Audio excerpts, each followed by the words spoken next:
Hello, everyone. Welcome to Digital Futures. First of all, it's my great honor to moderate this very, very exciting session on interactive design. My name is Behnaz Furahi, trained as an architect. I'm a designer based in LA. I received my PhD in media arts and practices from USC, and currently I'm assistant professor of design in human experience design interaction at CSU Long Beach. Before I introduce our panelists, which I'm excited about, let me say a few words about interactive design. Interactive design has exploded onto architectural scene in recent years with a range of inspirational projects, which opened up the field of design and research in architecture and beyond, in the field of fashion and objects, industrial design, jewelry design, and many different fields.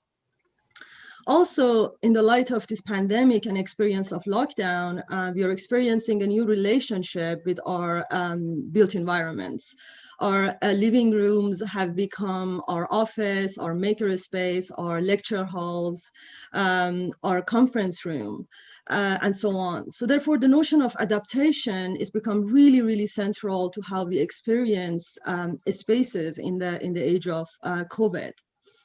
We also can obviously see that monitoring our body temperature, oxygen level, as well as most intimate information, such as our breathing patterns, should not be seen as a negative aspects as a form of surveillance, but as an essential aspects of our survival in terms of COVID. And to some extent, we could therefore argue that the need for technological interactive environments is no longer a luxury, but it's actually a necessity. With that, I have to say that I'm obviously extremely excited about this session by bringing some of the most inspiring and significant designers in the field of interactive design. In terms of the format of this presentation, first I will introduce our panelists. Each speaker is going to present their work. Then I will present at the very end. Then we open up to panel discussion. I also encourage you all to please post your questions and we will do our best to answer them all. With that, I will start to introduce our panelists. First, I'm going to introduce Philip Beesley. I have to say that Philip has been an incredible inspiration for me personally. I heard Philip when I was architecture student. I heard him for the first time at SciArc here in Los Angeles. Philip Beesley is a multi-interdisciplinary artist and architect. His research is recognized for its pioneering contribution to the rapidly field of responsive interactive architecture. He directs Living Architecture System Group, LASG, an international group of researchers and creators. He's a professor at the School of Architecture at the University of Waterloo and the European Graduate School. His upcoming work, Grove, will be featured at the Venice Biennale 2021, Venice Architecture Biennale. Our next speaker is going to be Guvenc Ozel. Guvenc Ozel is a cyber physical architect, media artist, and critical technologist. He's a lead faculty member of IDEAS, a multi-interdisciplinary research and development platform in UCLA, and the principal of Ozel Architect, an interdisciplinary design practice located in Los Angeles. His work focuses on how technology and media shapes contemporary social relationships and environments. Ozel's research, which is supported by leading tech companies such as Google, Autodesk, Microsoft, and others, uses artificial intelligence, interactive sensor systems, robotic, and XR to create reactive experiences and environments that are synchronized and responsive to human presence and senses. And then we will have Rory Glynn. Rory Glynn is Director of Interactive Architecture Lab at Bartlett University College London. In 2017, he established MARC Design for Performance and Interaction Master Program at the Bartlett, developing new interdisciplinary spatial practices, drawing up and field of performing art, digital media, robotics, and architecture. As a practicing installation artist, he has been exhibited internationally, including the Centre Pompidou, Paris, National Art Museum of China, Beijing, Ars Electronica, Linz, and Tate Modern, London. With that, it's my great honor to welcome all of our panelists and invite Philip Beesley. Over to you, Philip. Behnaz, thank you so very much for inviting me, and esteemed colleagues, it's a complete honor and absolute delicious experience to be with you. I am so very inspired by each of your work. The talk I'm going to give is Meander, Precarious Action Within Ether. Perhaps you could read that second line as interaction within space, and I'm trying to redefine each of those terms, action, interaction, and space by renaming those things. And I'm going to use that by concentrating on a particular architectural environment, meander. This is the kind of work I'll be dwelling on, but I'll show a little bit more about it in a few minutes. And the talk really tries to explore some new models that I hope to share with you. I'm giving this talk for the first time, and so I hope that it will serve as some debate. When I was young, I was very proud in my atheism and in my existentialism.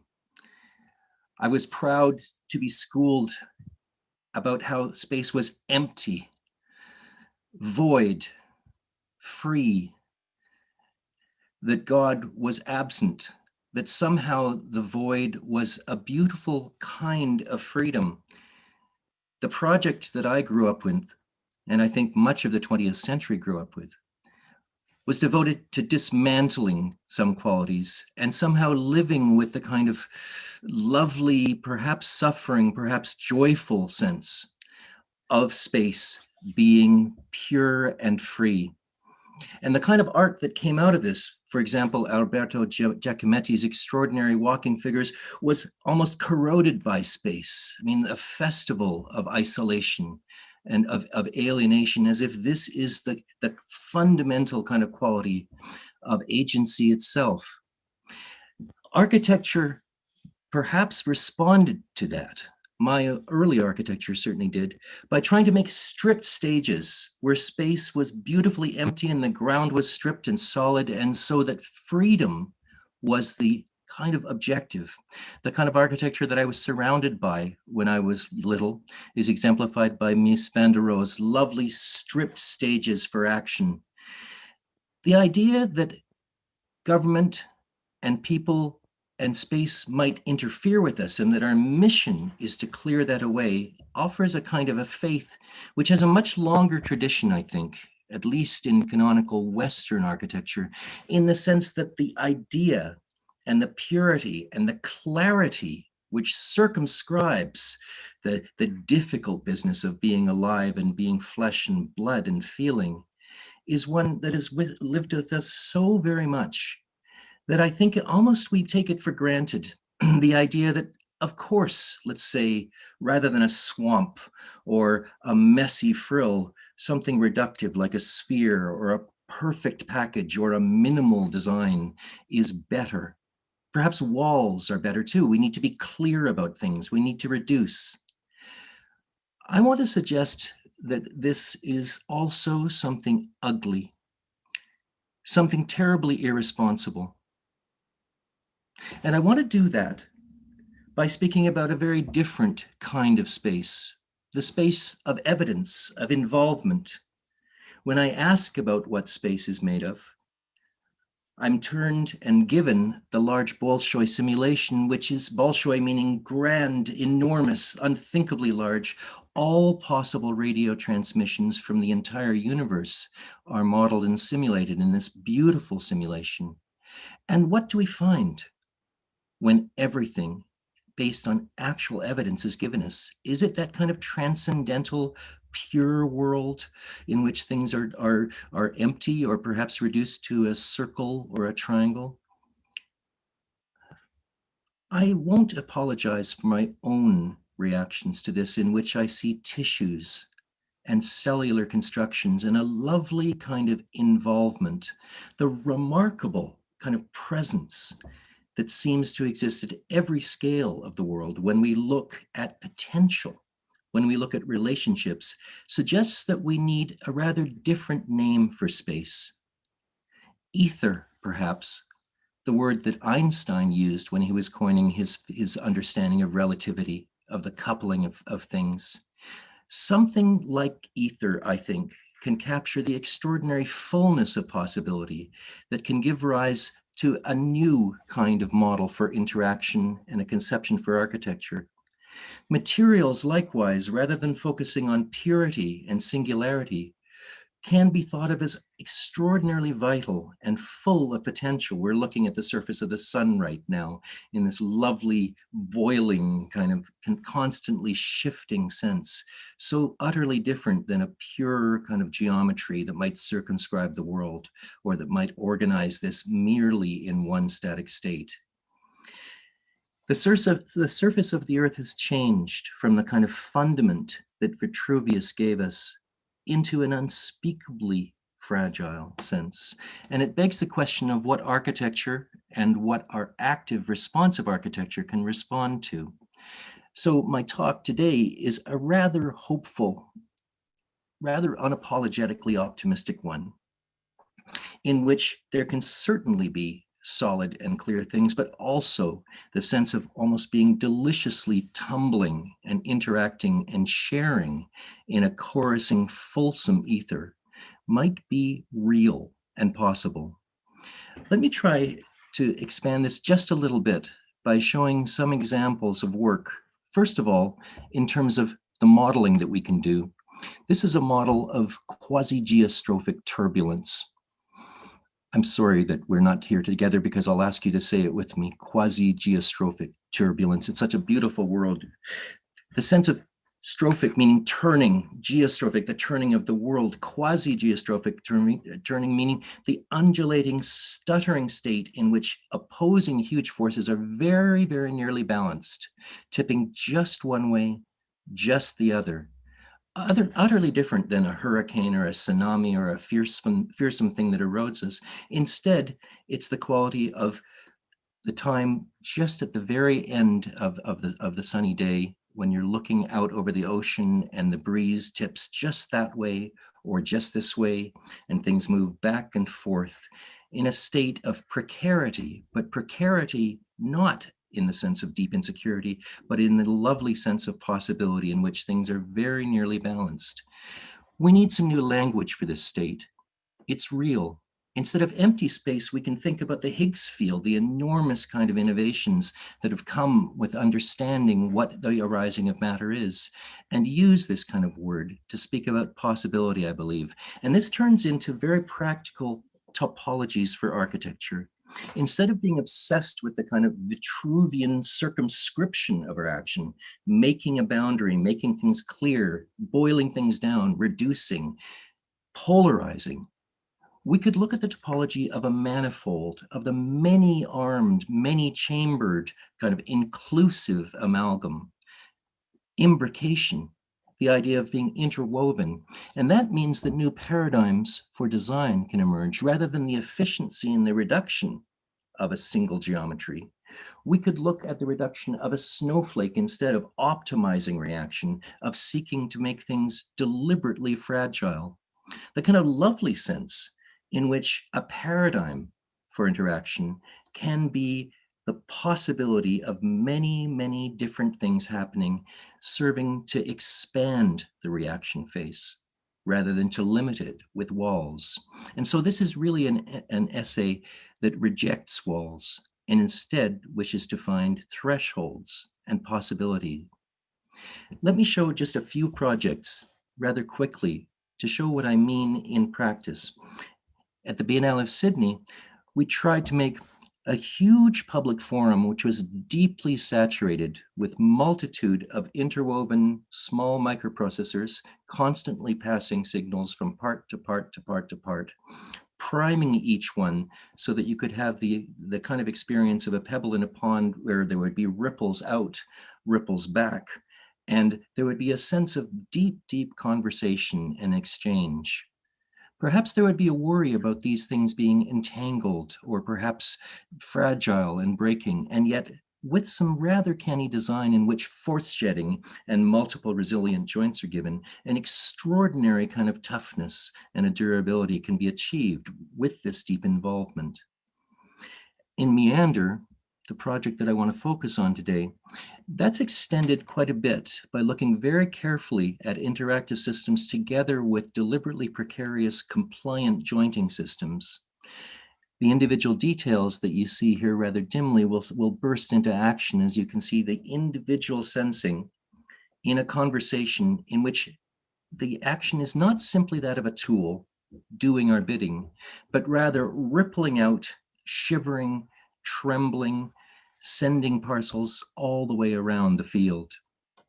Individual elements are primed to be lenses that give worlds, that open out in a multitude of dimensions acting together.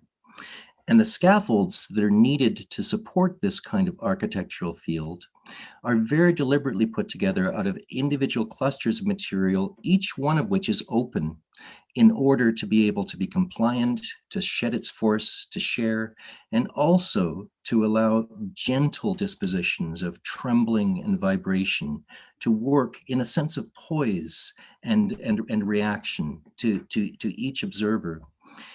The sense of a space being primed for action and being reactive and welcoming the kind of touch and intimacy that might afford it is such a very different cluster of paradigms than the one that Plato told us about when he spoke about 2400 years ago, about how the world was founded in a triangle and a sphere and in an absolute kind of reductive space. Instead, these projects are an essay about space being utterly full. So I hope you can see the kind of rather deliberate construction of scaffolds and the individual bubbling metabolisms, the fluid systems that make up each of the elements in the cellular matrices.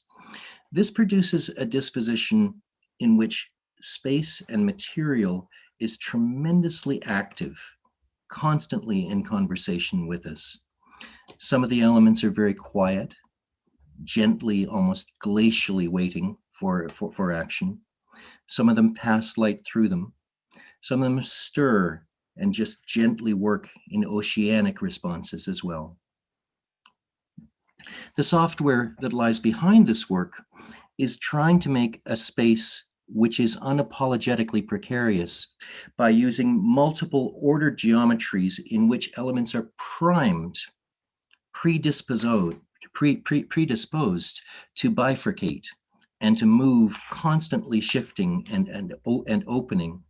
And this is organized in modular software in which a deep simulation space is constantly being refreshed while being coupled to firmware and to a distributed system.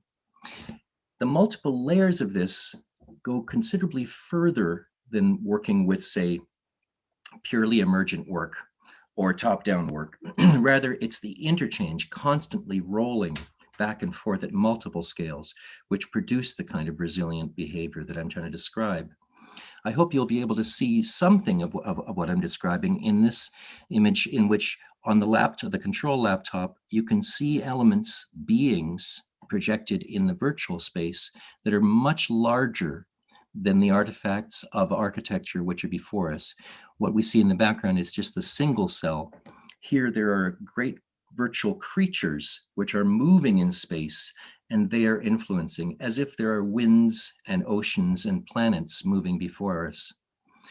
This produces a rather lovely sense of involvement in which we are partly in control and partly washed by sensation.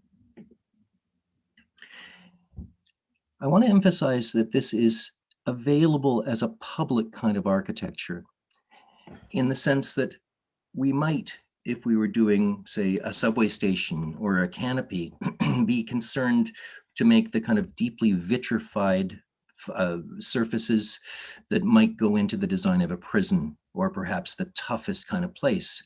How could something possibly survive when millions of people pour through it, as they did through this hall?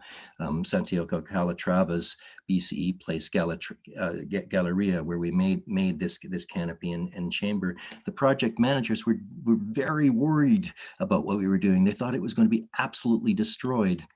But by working with compliant design and tough materials and working with constant force shedding and distributed systems, a lovely kind of agency emerged in which almost nothing was broken. I think that was because of two things, really. One, the materials were tough. The joints worked with a principle of force shedding, much in the same way that, say, a river manages its floods with wetlands, with deep interweaving of plants and swamp-like absorption. Very different than the kind of flood walls that only amplify the flood. But also, I think that this imparted a kind of civic agency as well, in which a rather gentle tone of people looking out for each other and saying, look, no, take care of that, watch, hey, be careful, made for a kind of a sharing space as well. That isn't the same thing as control, in which something is forbidden. It comes from unapologetic involvement. Just a couple more projects coming to a personal scale, because I want to emphasize that this is a deeply material sense of involvement beyond control, is the dresses that I've been doing with dear Iris van Herpen. She'll be showing another collection in just a couple of days virtually, and I'm really looking forward to being back physically with her as well. I hope you can see the kind of rather gentle, vibrating, deeply involved material as you see these samples. This is one of the most recent works that we did together, in which many layers of laser cut organza are worked so that tiny little motions from part to part are passed in this kind of rather delicious sense of being surrounded, as if each act of architecture is a kind of bubble bath that immerses us. The fundamental principle within this work, throughout all the projects that I've shown, is a deliberate kind of precarity in which we are harvesting uncertainty so that things cannot possibly be still. And underlying that is a very old, perhaps even anti-classical idea practiced by the atomists and the Epicureans, and by the Roman writer Lucretius too, in his lovely work De Rerum Natura, the way things are in nature, in which things arise certainly in unified ways, but they also swerve. And this results in a fundamental kind of mathematics that can inform our interactive systems. The mathematics of the clinamen, the minimum angle of derivation, like where a vector comes into a circle and the most minute shift from it is the one that the human psyche is uniquely tuned to perceive. I think as organisms, in fact, we are remarkably tuned to be able to see the slightest shift in disposition, the lifting of an eyebrow, perhaps the slight curling of our mouth. So this suggests then that there are some principles that can underlie interactive systems.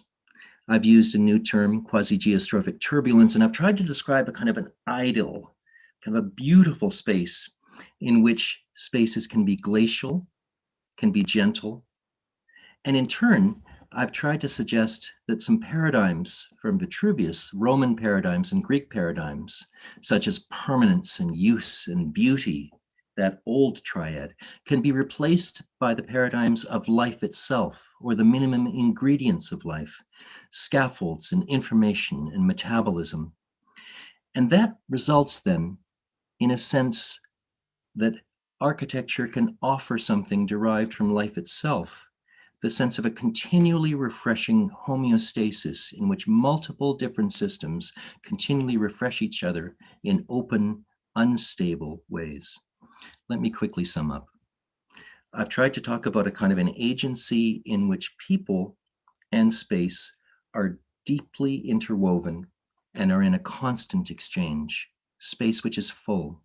I've tried to talk about an architecture then, which addresses the surroundings and works with potential primed for action. I've complained about my upbringing. I've complained about my existentialism and my atheism, and I've tried to argue for a new fulsome sense, a redefinition of space as ether. I've tried to show projects in which this is viable by using force shedding and dissipation and compliance, and by wrapping work around us.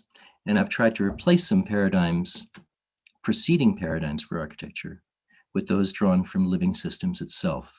And this results then in a sense of agency within action, and precarity within shared action, and pluripotency within ether. As you can see, the work is rather optimistic, and I hope that's a contribution. Thank you. Wow, thank you so much, Philip. It's always wonderful to hear you speaking. Every time I hear you, I'm just full of inspiration. Thank you so much. So our next speaker is Guvenc. Guvenc, if you're ready, over to you. First of all, a great pleasure to participate in this presentation and panel with such stellar colleagues, old friends. So I am very happy to be a part of this, even though it is so early in LA right now. And Behnaz, thank you so much for the kind invitation. And Philip, you know, such a wonderfully poetic presentation. I feel like, you know, what I'm going to be talking about is going to be all doom and gloom, or at least towards the end of what I will be presenting is going to be much less optimistic than the kind of approach that you always so refreshingly take. So without further ado, let me share my screen real quick. Okay. So today I will be talking about my work in the context of what I call persuasion machines, and the way that I have in a way formulated my practice initially started with this notion of cyber physical architecture that is, you know, again optimistically looking at the intersection of virtual and physical worlds, and thinking about a cohabitation of both worlds in this kind of interactive world of wonder. However, I would say that my practice and my projects in a way in the last few years primarily shifted into this realm of what I call a kind of a critical technology realm, or this notion of this type of new neo-criticality that could inject a level of social critique and reflection about technological interfaces that we so, in a way, willingly engage in. So in this kind of like architecture 4.0 realm, over the years, my projects have been mostly exploring the relationship between presence and action. So this kind of relationship between media and space, media being the intangible, space being the perceivable, in a kind of a sensory realm, and looking at how we can, in a way, collide between the two worlds. And the tools that I have been using, primarily in the physical sense, looking at, you know, robotic systems, whether those are industrial systems or DIY systems, looking at sensor interaction, again, you know, smaller scale to like much larger industrial scale, and looking at this notion of telepresence that could be, you know, actually looking at physical to digital to physical again, and this transition between how a certain kind of action could be recalled in a completely different kind of physical realm. In a kind of a more media-centric direction, the work has evolved also in the realm of extended reality. Again, I think both of these, you know, whether that is physical or XR realm, they're both looking at this notion of telepresence, or being present in an environment that you physically aren't, or having influence and affect in a world that is not necessarily your immediate surrounding. So while doing that, obviously, you know, more traditional notions of coding and programming and procedural modeling come into play. But also in the recent years, I've been quite heavily focused on research on AI and machine learning, and how that could, you know, in a way expand the practice, both in an interactive way, but also in a generative way.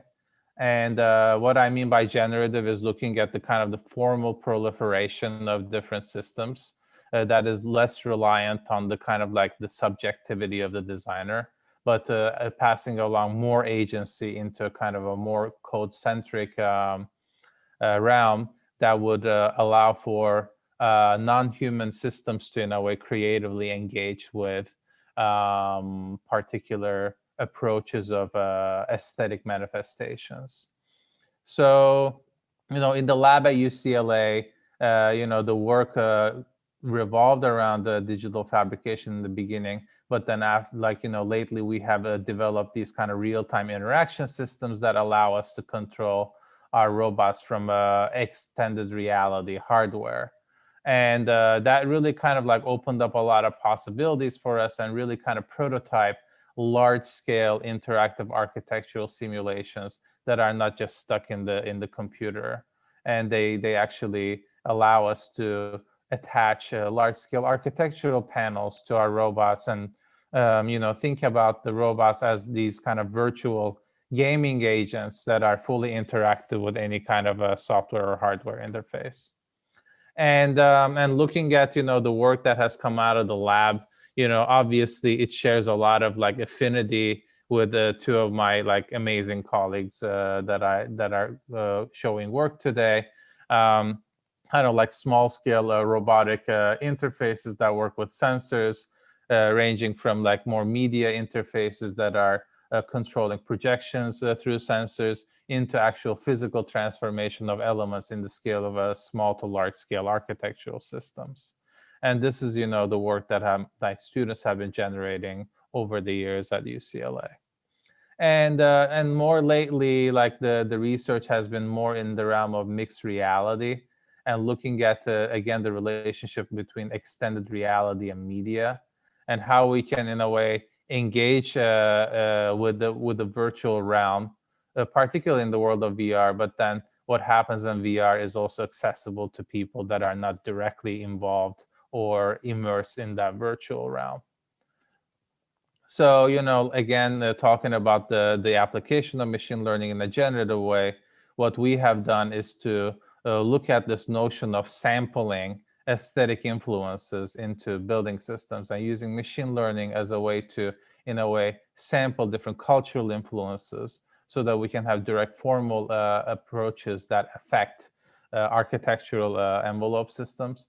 The examples that you're seeing right now is, again, a bunch of student work that looks into machine learning applications as a kind of a productive tool to sample different kind of artistic influences, including, you know, some students actually sampled the work from Philip and Rory as well.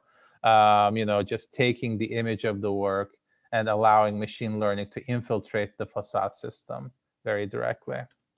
Anyway, to cut to the chase, I just want to talk a little bit more about how this research that I have been doing in a more academic sense has been, in a way, infiltrating the work that is being produced in the office. And these are usually in the form of like art, architecture, and technology hybrids. In the beginning, again, like I said, the robotic fabrication realm mostly looked into how we can use technology to build structures. This project that you're seeing is, you know, our competition entry to NASA, where we shared the runner-up position with the European Space Agency, which is about designing the first structure for as a habitat for the first astronauts to Mars. And this kind of like relationship between fabrication technology and iconography really has been an important balance to strike in the work, in the sense that, you know, it's never really about technological, so to say, wizardry, but it is more about, you know, the cultural implication of a particular, let's say, fabrication system. In this particular instance, the notion of like accessibility and iconographic imagery has come to play. And you're also seeing the kind of like the interior of this, and this notion of gamification has become an emergent realm once we started actually using virtual reality as a kind of a productive design as well as a presentation tool. And it all goes back to, in a way, like I would say probably my first project, which is the Cerebral Hut, which was something that I showed in the Istanbul Modern as well as the Saatchi Gallery, which is a kind of an architectural installation that works with a brain-computer interface. And this kind of intersection between an emotional connection that you necessarily do not directly control in the form of, like, let's say, a finite state machine, but reaching into this kind of ephemeral realm where your psychology and thoughts directly relate to or affect architectural transformation has been this kind of level of abstraction that I started with. However, like later on, as I delve more into extended reality, in this particular instance, what you're seeing is this simulation for a project that was commissioned from a bank, is to look at human activity, in this particular instance, like economic activity, and how could simulation allow us to experience informatic realms that we do not necessarily directly affect, but collectively affect. So these kind of like mock-up simulations allow us to look at visualization in a different realm, not only in the kind of like two-dimensionality of a screen, but into this kind of three-dimensional world of media. So later on, the most recent project that I have done in this realm is this project that is still ongoing in Istanbul, which is combining machine learning and augmented reality, where we have generated, based on different kind of geopolitical moments in the history of Istanbul, altered a kind of a procedural model that works with machine learning to generate alternative fictional realities of the plan of Istanbul. And this project is currently being shown in pretty much all the LED screens that the city owns, as well as the subways, and through a WebXR interface, when you point your phone towards this kind of the speculative urbanism that is looking into how alternative urban realities could be conferred, you would be able to also unveil this kind of virtual realm that shows you, as a kind of a simulation again, the size and the scale of different kinds of influences, like real political situations like coup d'etats and industrial paradigm shifts, government changes, and how they could be in a way kind of conveyed through a series of formal abstractions. Going back into the project that was the simulation for the bank, I think what is also important and interchangeable about working with gaming engines, that you have an ability to push content from three-dimensional into two-dimensional real time, and in a way objectify data, and through this objectification of data really have an ability to experience data in ways in which you cannot in an actual two-dimensional way, or in a kind of a material way.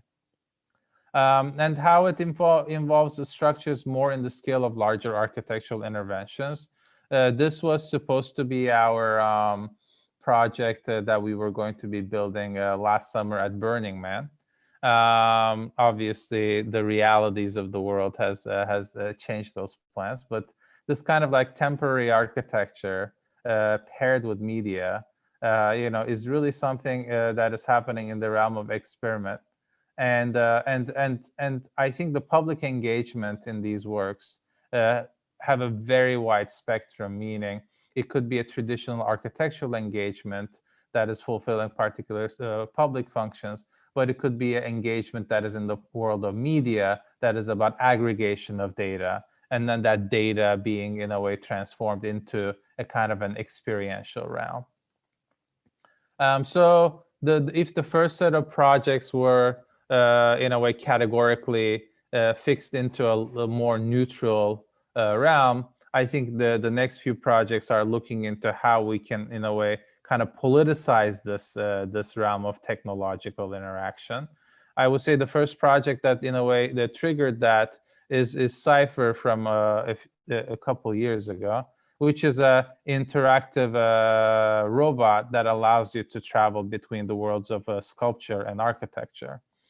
Through embedded sensor systems in its skin, and also through a LiDAR system that extends the vision of the sculpture on a much larger scale, the sculpture has an ability to perceive the presence of humans and exclusively pick out humans through machine learning to only exclusively interact with them.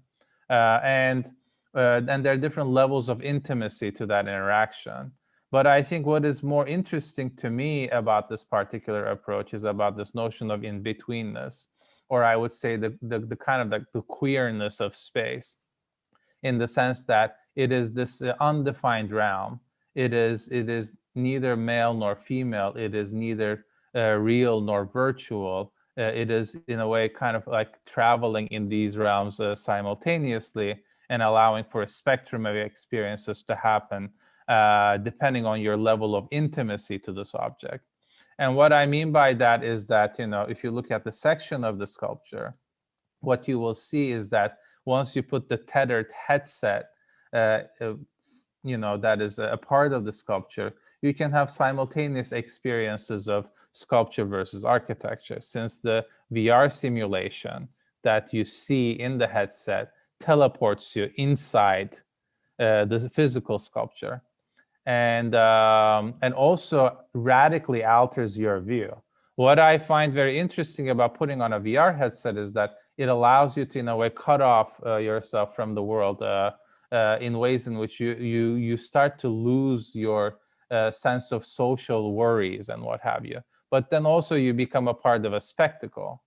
And this kind of spectacle, the collision between architecture, accessory, and sculpture is the kind of realm that allows us to experience Cypher in this kind of undefined territory, that it doesn't feel guilty about wanting to achieve all of them, and it doesn't feel guilty about its questionable status. Moving along to like a much larger architectural project, which is a shortlisted public art and plaza project, I wanted to like more overtly involve into the kind of symbolisms that look into what makes us human, and how we can integrate in public art a sense of I would say messaging that is less reliant on abstraction. In this project, which is for the city of San Jose, the brief called for this kind of technological wonder.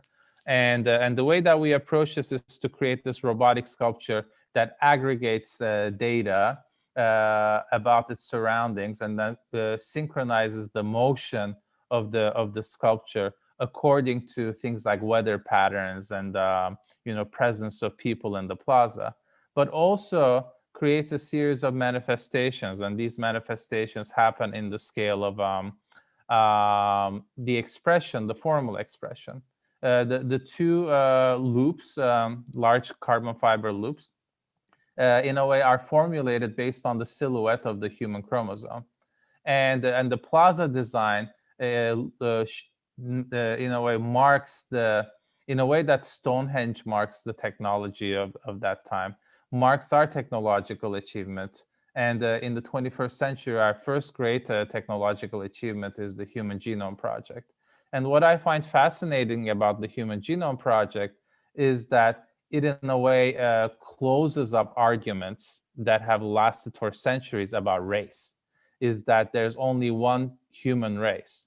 And the kind of the genetic markers of what makes us human is applicable and common across the board for all humans. And I find that to be, in a way, important to communicate this message in a way that salutes this kind of iconography, and also is a kind of a reminder that we would be looking into this in ways in which that allows us to, remember. And the last two projects. This project is called Deep City, looking into, again, a kind of from a more critical and less optimistic angle about sensor systems and machine learning. I started to question how we can, in a way, engage with the discussion about the tools that we're using, but also be aware of their much larger impact in the technological realm. What the Deep City does is that it's a sculptural installation that also work with video projections in an immersive setting.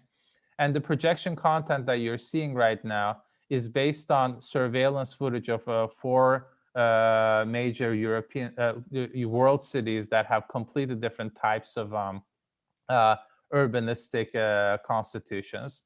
And these are Venice, Hong Kong, Istanbul, and New York. And they have very different types of architectural as well as socioeconomic backgrounds. So what we did is that we fed an entire surveillance database into a machine learning algorithm and had the algorithm imagine a new type of city landscape. And this kind of like fabricated city, this fictional city, was then projected towards the walls.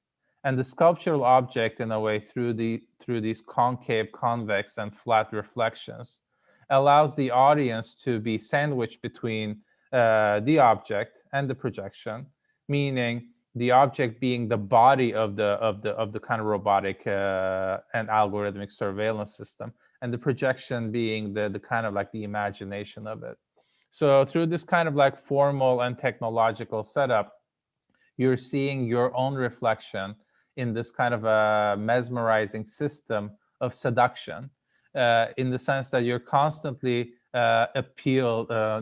attracted to the motion of the sculpture. Meanwhile, once you're paying attention to the sculpture, it is collecting your information. It is, in a way, recording you as you're going through and feeding it back into the machine learning system as data. So this it's almost like an amplified mobile device, or like a cell phone that is seducing you, and then through its seduction, engaging you in a much larger economic system of persuasion and control. So this is the kind of like the physical setup that you're seeing as you're experiencing this sculpture. So last project that I would like to talk about is Persuasion Machines, which is an extended reality project that we debuted at the Sundance Film Festival this last year. And it's a collaboration with the director of the Netflix documentary, The Great Hack. As some of you might know, The Great Hack talks about Cambridge Analytica and Donald Trump, and how data economy has been used as a way for political persuasion. And moving this along into a kind of a like space of architectural awareness, what we have done is to create this multiplayer virtual reality installation where you enter into a living room. And what's interesting about this is that once you put the VR headset on, you are in fact completely detached from the world and become like actors on a stage, and the audience is in a way watching you. But what you're seeing in the world of VR is this kind of millennial living room that is packed with smart devices like Alexa and Ring doorbell and other kinds of like things that are introduced as devices of convenience.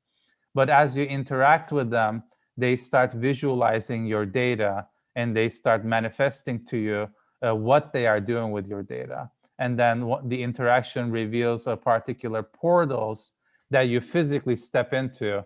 And through illustrations and a voiceover done by the rapper will.i.am, the project communicates what is the background of this kind of entire system of surveillance capitalism. How is your data being collected in your most sacred space of domesticity? How is it being manipulated? How is it being monetized? And then as you evolve and like, you know, move forward within the VR system, the entire architecture is taken over by this economy of data and how it is visualized in your domestic environment. So to sum it up, you know, I feel like the kind of psychological environment relating to data and how it affects the way that we interact with technology has in a way haunted me in my practice in the last like 3 years. And I have felt a certain kind of urgency to communicate in a way understandings that are much more critical of my own practice, as well as critical of the way in which we engage with technology. And the objective behind it is not to, in a way, kind of mock myself or the practice that we do, but also claim a territory where we can productively engage with the technologies that we're using as a method of self-reflection, as well as social critique. Thank you. Thank you very much, Guvenc, for a very fascinating presentation. Rory, when you're ready, over to you.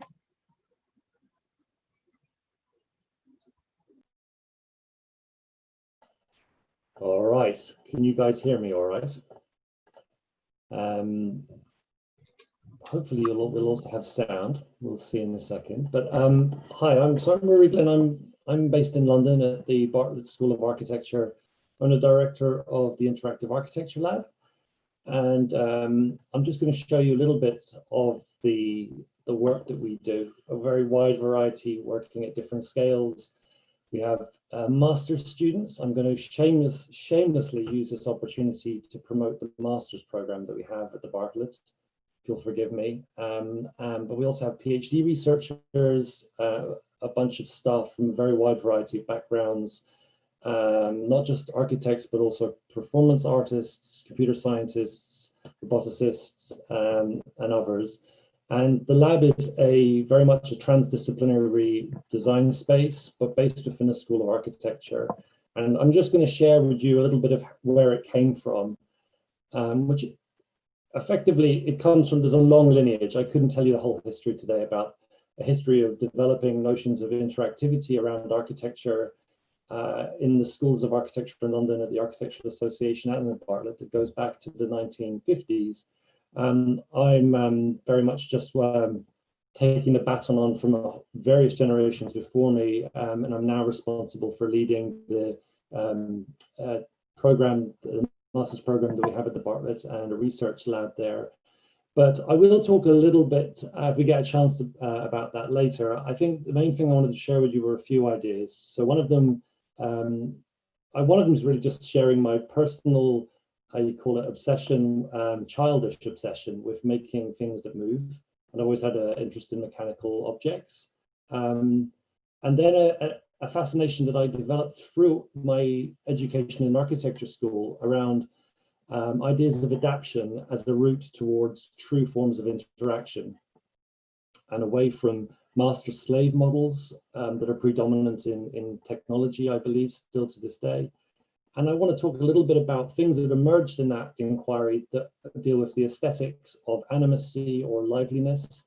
And I also just want to talk about collaboration, because everything that we do at the lab, whether it's our students or it's the researchers there, is all about collaboration. So my own practice, specifically, I build robots. I work with robots, but I like to make my own machines and sort of develop non-standard forms of kinetics. So I work a lot with physical materials, and I'm happiest when I'm in a workshop. But there's one half of its material, mechanical and material performance, and the other half of its code, its choreography. It's a whole set of other types of skills, and it's about bringing these different worlds together. And the practice I've developed, I've done first of all from a background in digital media, but it was only really when I joined an architecture school that I found a space that allowed me to bring a variety of different worlds together. So I'm going to share some of that. This is an installation that I built almost 7 years ago now, but I think it's an example of the wide variety of physical practices and digital computational tools, robotics, the staging in a space, and collaboration that's involved in making a piece of work. And the reason that I enjoy my practice is the collaboration. This is where I've kind of got to. And it's a practice of effectively being knowing a little bit about a bunch of different, very different types of, traditionally distinct practices. So robotics and performance, dance, puppetry, and so on, which don't typically overlap.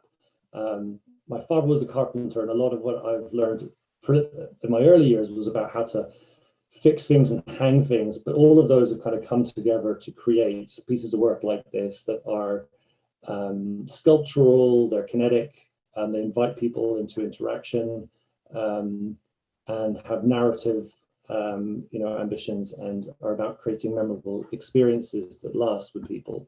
But my background originally came from interaction design, which meant I was being taught how to build software, mostly things like early websites and what we used to call interactive DVDs and CDs, which are, thank God, have since left the planet or are buried somewhere. But this quote by Paul Pangaro was kind of struck out to me at a time where I was really struggling with the way that I was being taught about interaction, because it became very clear to me that the traditional models of interaction design that I had been taught as an undergraduate in a school teaching digital media was all about button pressing, and about when I click on something or I touch something, that I get a predictable response back, and everything's very clear and intuitive and predictable. And actually, I found that really dull, and I started to realize that, as he describes it, that a lot of what interaction design was, it was the same model every time, but just with different lipstick on it. And if you just look at the kind of operating systems of 30 years ago and the operating systems we have today, there's very little that's changed in many ways. And I was looking for something, this is 15 years ago really when this came to me, and I was looking for a different path to exploring interactivity, different models, and I found models of interactivity by looking back to nature and looking back at human interaction and looking at notions of conversation, both physical dialogue, maybe more so than verbal dialogue. And this image struck me as a student at the time, as a graduate at the Bartlett, because it was about two agents, both acting with their own goals, both reacting and adapting their behavior in real time. Not that either had any pre-choreographed or predictable behaviors, but actually there was a kind of continual negotiation, a continual exchange, a feedback loop, where decisions or movements transform and change and warp in real time. And this photograph struck me because it's a long exposure photograph with two flashes, one at the beginning, at the end of this short moment in a sword fight.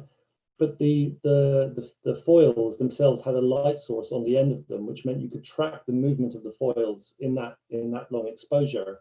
And at the very top, there's a kind of wobble that to me was capturing a moment of interaction, a moment in which one of the agents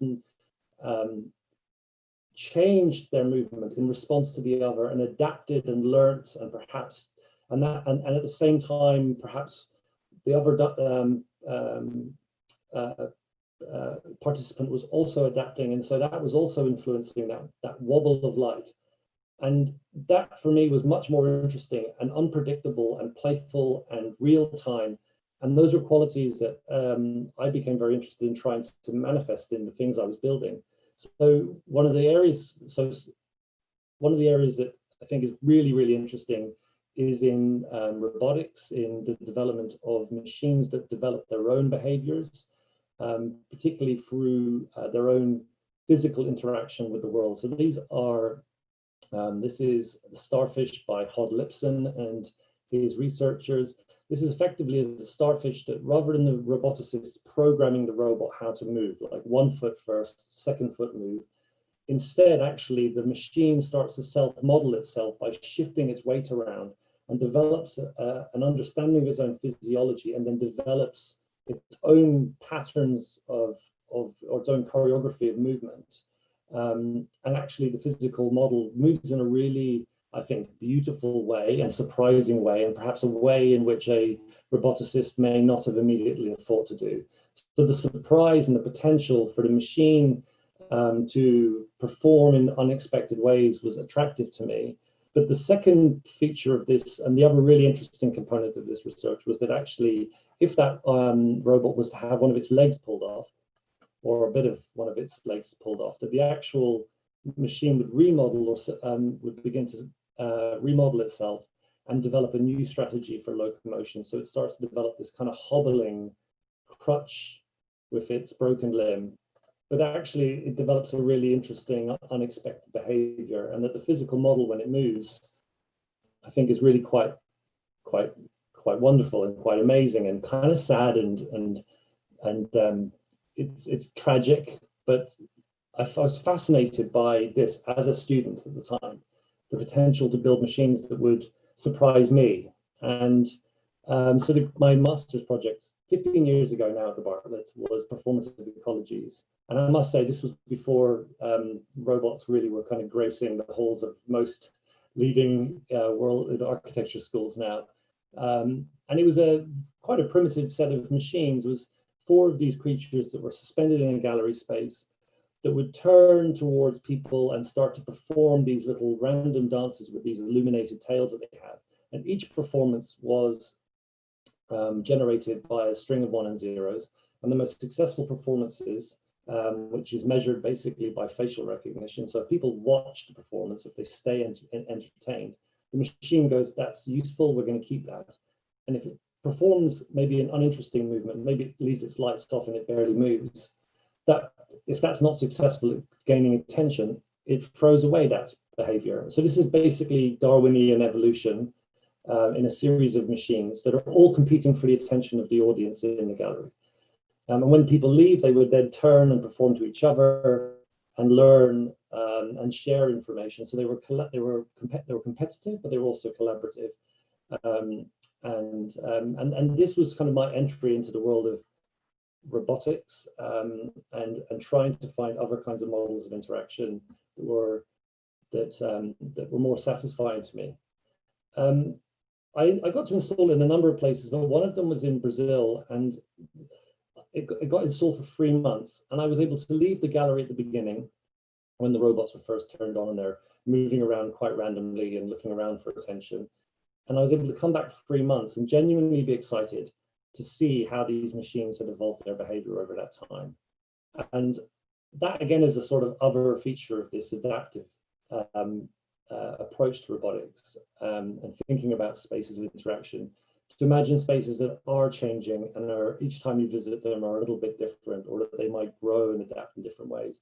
And though my interest was really on the machine learning side of it, the audiences who came to it very much started to respond to it as for its animacy, for the qualities of liveliness that were in it. Children loved it because it was kind of playful, and the people who worked in the gallery became really interesting because they named each of the robots and could talk at some length about their individual personalities. And that was a really fascinating change for me, because though I'd been really obsessed with the notions of adaptation and interaction and trying to define or create definitions between interactivity and, say, reactivity, and what the benefits of either are, the truth is that most people just wanted to talk to me about how alive the machines seemed.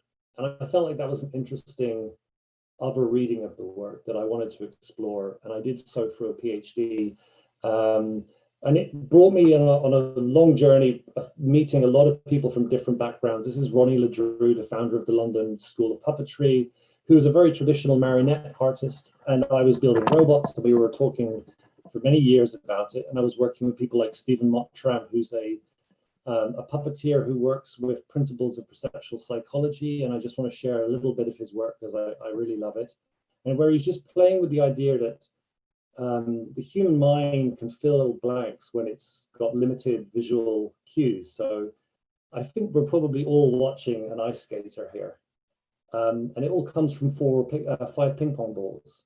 And I became fascinated with how machines, even very abstract machines, can create senses of narrative, can create strong senses of liveliness with very primitive form. I was also looking at early perceptual psychology research into this domain and these influences. And this motif of the triangle in the end became something that I used throughout my PhD. And I'm going to just show you one of the pieces of work that came from that, which was this floating illuminated tetrahedron. This was suspended on the left you see the model of the Delta robot that it was hung on. This is a completely custom made robot. On the right hand side was the full scale. This is what I really describe this as the kind of marionette strings, these carbon fiber strings that held this triangle and suspended it inside of the Tate Modern Gallery in London. So this robot was hung from the 7.5 meter high gallery, and it was put on a motorized rail that allowed the robot to be able to travel throughout the gallery and create and effectively become a performer. This gallery, by the way, had been the former fuel tanks of the turbine hall when it was a power station. And this space had been closed for about 20 years. So the idea for me was that when the public would arrive at this gallery space, they would walk in for the first time probably in their lives into this dark space. And all there would be this floating light traveling through the gallery, kind of greeting people and then introducing them to this space. And if people stood underneath it motionless, it would sort of hover above them, also motionless, mocking their inanimacy. And the more that you would move and play with it, the more responsive it became. So this was playing with notions of mirroring behavior and how that creates empathy. There was also generating some kind of primitive types of behavior like running away, playful behaviors.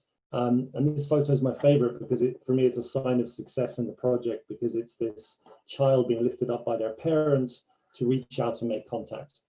And for me, that emotional quality was a sign of success for the work. People often came in quite intimidated by the environment, but through interaction, they built a sort of bond, emotional bond, that created a kind of connection that I was very pleased about. So this is some recordings that the BBC did of people's response that I wanted to share. It reminded me of being in one of those scary films. It reminded me of one of those dreams you have, you know, when aliens sort of invade the Earth, and it seems something like that. The triangle light came on and appeared to be following people. It kind of creeped me out how it knew how people were standing and where to go. You could see the reactions of all the other people. They weren't quite sure what was going on. You expect something a bit scary, but then, I don't know, its movements are kind of organic, and I don't know, it seems very friendly. So I think there's something about building things, that building machines that have unexpected or indeterminate behaviors that play with people's perception of life. They play on the uncanny. There's a sort of strange, eerie darkness to them, but they can sort of really stimulate. And I think there's so many examples of students' work that I've done where when things start to move or respond, they give people shivers. And I know, you know, Philip's work, I've witnessed that in person. I've seen people's responses to moments where it begins to move, and the shock and excitement and curiosity that it generates. And I'm fascinated by that. And I think it's such a strong aesthetic, and it's something that almost people are embarrassed about, but I think it's something so interesting to play with. I just wanted to finish on the idea of collaboration. So this is work that I've done at the Interactive Architecture Lab with a whole team installing, using a lot of theatre technology really to install exhibitions, installations. This is quite a polite lobby art piece of work, but the reason I built it was because we ran workshops then with the staff at that building, teaching them to code and getting them to hack the installation so that they could run their own code on it. So this was a guy who built a little hand tracking sensor, which allowed him to then be able to go out, plug in his computer and start to take over the installation and actually puppeteer the lobby. And I think that this is like this idea of giving agency to people who live in a building to recode and control their own building was the kind of subtle message that I was sending to the engineers who work at this very famous British engineering company. I mean, just the last thing I'm doing at the moment, I just want to send you a little video of work we're doing for the Venice Biennale. So this is a new installation. So I'll see you there, Philip, hopefully. I could talk about this a bit later. Yeah, fingers crossed. So we're really excited about this. Again, playing a lot around perception. We got really interested in that and working with perceptual psychologists. And I wanted to finish on design for performance and interaction. So in my practice, through an architecture school, I've collaborated with perceptual psychologists, puppeteers, dancers, roboticists, and that attitude to an architectural practice, I followed through in developing this new program, 15-month master's program, where we look at the creation of spaces for performance and the creation of performances within them as a kind of symbiotic activity. We're based here in East London at this fantastic facility.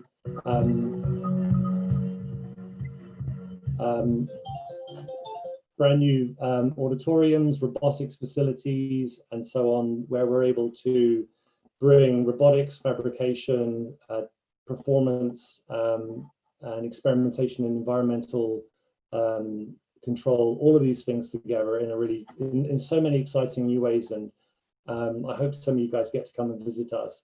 And it allows people like Shuko, a student of mine who was a dancer and also an architect, who combined her experience as a dancer, got taught how to code, was able to start to track her own body. That information was able to be processed and delivered to a robot that was able to pipe bend and construct these little fragments of music, of dance notation that were then placed into the environment. And she started to build this sculptural piece, basically as a sort of feedback loop between dancer, robot, and the space that was starting to get built. We built a variety of installations just last year and brought them to the Tate Britain Gallery to celebrate its centenary of the Bauhaus, which is very much a sort of school that we've taken a lot of inspiration from for its radical transdisciplinarity. So students getting an experience to install and build live work in public spaces and actually see the public respond to their work. And this is, I think, these are some robotic prosthetic work. There's a really wide variety. I didn't leave myself enough time to show it to you guys. So if you want to see any of this stuff, Interactive Architecture Lab is where you'll find it. And yeah, the Masters in Design for Performance Interaction is a place where if anybody's interested in developing these kinds of skills to be able to build machines, create responsive architecture, it's a space where you can actually develop those skills and augment maybe the architectural backgrounds that you already have. So take a look at it, and we can talk about some of these things in our conversation now. So thank you very much for the invitation to be part of it, and yeah, I hope I haven't gone too far over time. Thank you very much, Rory, for a fascinating presentation and the great work that you're doing at Interactive Architecture Lab. Now I'm going to share my screen and present a 12-minute presentation that I have ready. In my work, I explore the potential of interactive environment ranging from the scale of the human body all the way from fashion and world of the wearable architecture, wearable computing, all the way to architectural scale and the world of interactive architecture. I'm particularly interested to explore ways that this type of interactive technologies allow us to influence human perceptions, ways of communications, or in fact, our social interactions.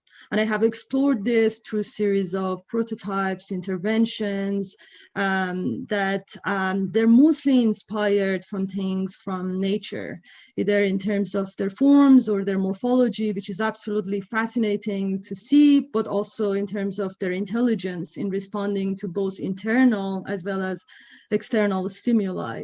I'm really fascinated to see how we can see the materials of the environments could be soft, reconfigurable, and shape-changing, and interact and respond in relationship to users. And in particular, I started doing this type of works in architectural scales with series of interactive installations, in terms of series of interactive walls. In this case, this is a wall that responds to spoken words of the viewers or the users of the space. So it changes shapes and textures and colors in interaction with the users. In this case, I've been also in another installation asking that whether we could use our natural hand gesture movements as a way of controlling the shape of the environments. As though you can kind of lie down on your sofa, could you change the shape of your living room? So it really starts kind of looking at how we could develop sort of embodied intuitive interactions between users and the form of the environments. And then I started doing more of this type of work in my collaboration with Mobile and Environmental Media Lab at USC, sponsored by a Steelcase company. I design and fabricate an interactive robotic ceiling installation that respond to activities of the people underneath the ceiling. In this case, the behaviors and the movement of the people underneath the ceiling create a type of reciprocal relationship between human movements and the shape of the environment. Soon, I also got really fascinated by the notion of affective computing and how notion of computing affective aspects of the users could help us to develop a type of very engaging experience. In this case, this was a project that was commissioned for Adidas to produce a new type of customer experience for experiencing a new type of concept shoe. So how could we look at interaction design and the notion of affective computing in order to develop a new type of engaging experience? However, these ideas didn't just stay in the world of sort of architecture or object scale installations. Soon I was really fascinated to see how these ideas could populate around the human body in order to see that what are the ways that we can address human body architecture. What I mean by body architecture is a type of interventions that can look at either a scale of the human body or for the human body. And here I was also fascinated not only by physiological aspects of the human body, but by neurological understanding of the human. So I started really looking and thinking about ways that by sort of incorporating this type of interactive technologies around the human body, we can start thinking about blurring the boundaries of our biological body. I got fascinated by question of where is the boundaries of our bodies? Is it our biological skin, or is the boundaries of our bodies could be extended to external objects? If we can, particularly if we can control an object outside our body with the power of our mind, could we claim that that object is part of our body? So this project that you're seeing is an interactive neuromorphic helmet that responds to wearer's brain activity. So as the wearer thinks more, the helmet opens up, and as the wearer thinks less, the helmet closes down and creates a cocoon around her head. In other projects, I also explore, for instance, in this project, a 3D printed cape that is equipped with a facial tracking camera. I explored how this type of interactive technologies could influence our social interaction. This piece allows the wearer it can recognize the age, gender, and the gaze of the onlookers. If you're the wearer, you know which part of your body is being looked at because the piece moves. And if you're onlooker, you know that your action is being noticed, so it might ward off any disturbing actions. So in a way, my work is looking firstly at sort of new material developments, looking at computational design, as well as robotic, digital fabrication technologies, in order to produce a very carefully sort of computationally controlled materials in order to generate very specific dynamic behaviors. In this case, you can produce materials that they changes their material properties from soft to hard very carefully in order to fulfill a specific dynamic behavior. In this type of research, I'm also looking at a variety of actuation systems, such as smart materials, pneumatic systems, all the way to more conventional mechanical systems, such as motors and different type of conventional systems. And I also look at computational design as a way of controlling both material properties of the material, as well as the geometrical features, in order to produce materials that can be flexible and resilient, and being able to dynamically express themselves in a controlled fashion around the human body. These are some of the type of experiments that I've been doing in the last 7 years. I also explore sensor technologies, various type of sensor technologies that could incorporate from information from the physiological aspects of the human, from brain-computer interface, all the way to various type of computer vision technologies that allow us to track gender, age, gaze, as well as various type of facial expressions. And I've been experimenting with all these technologies in order to see that how materials could be embedded with intelligence. But perhaps one of the last projects that I want to sort of present is my last project, which is taking my work in a slightly different direction, more political, is inspired by historical Iranian mask worn by Vandari women in southern part of Iran. Obviously, mask has a lot of different layers, from political to social to cultural aspects. And I'm really fascinated about the history of this Iranian mask. It's been said that these masks, there were during the Portuguese rule as a way of protecting the wearer from the master slave looking for pretty woman. What is interesting about the design of this mask is that the eyes become this very emotive, important communicative tool. And I've been came across, this project has many layers, but one of the very interesting layer was I came across this incident in which Jeremiah Denton during America-Vietnam War managed to send the word torture during his captivity in Vietnam. So he managed to send this code using a Morse code. And I've been thinking about ways that we could develop a mask that allows women whose voice haven't been heard to develop a secret message. But also this project has other layers. For instance, how we could use a secret message or women that use secret message for asking for help against the domestic abuse during this lockdown.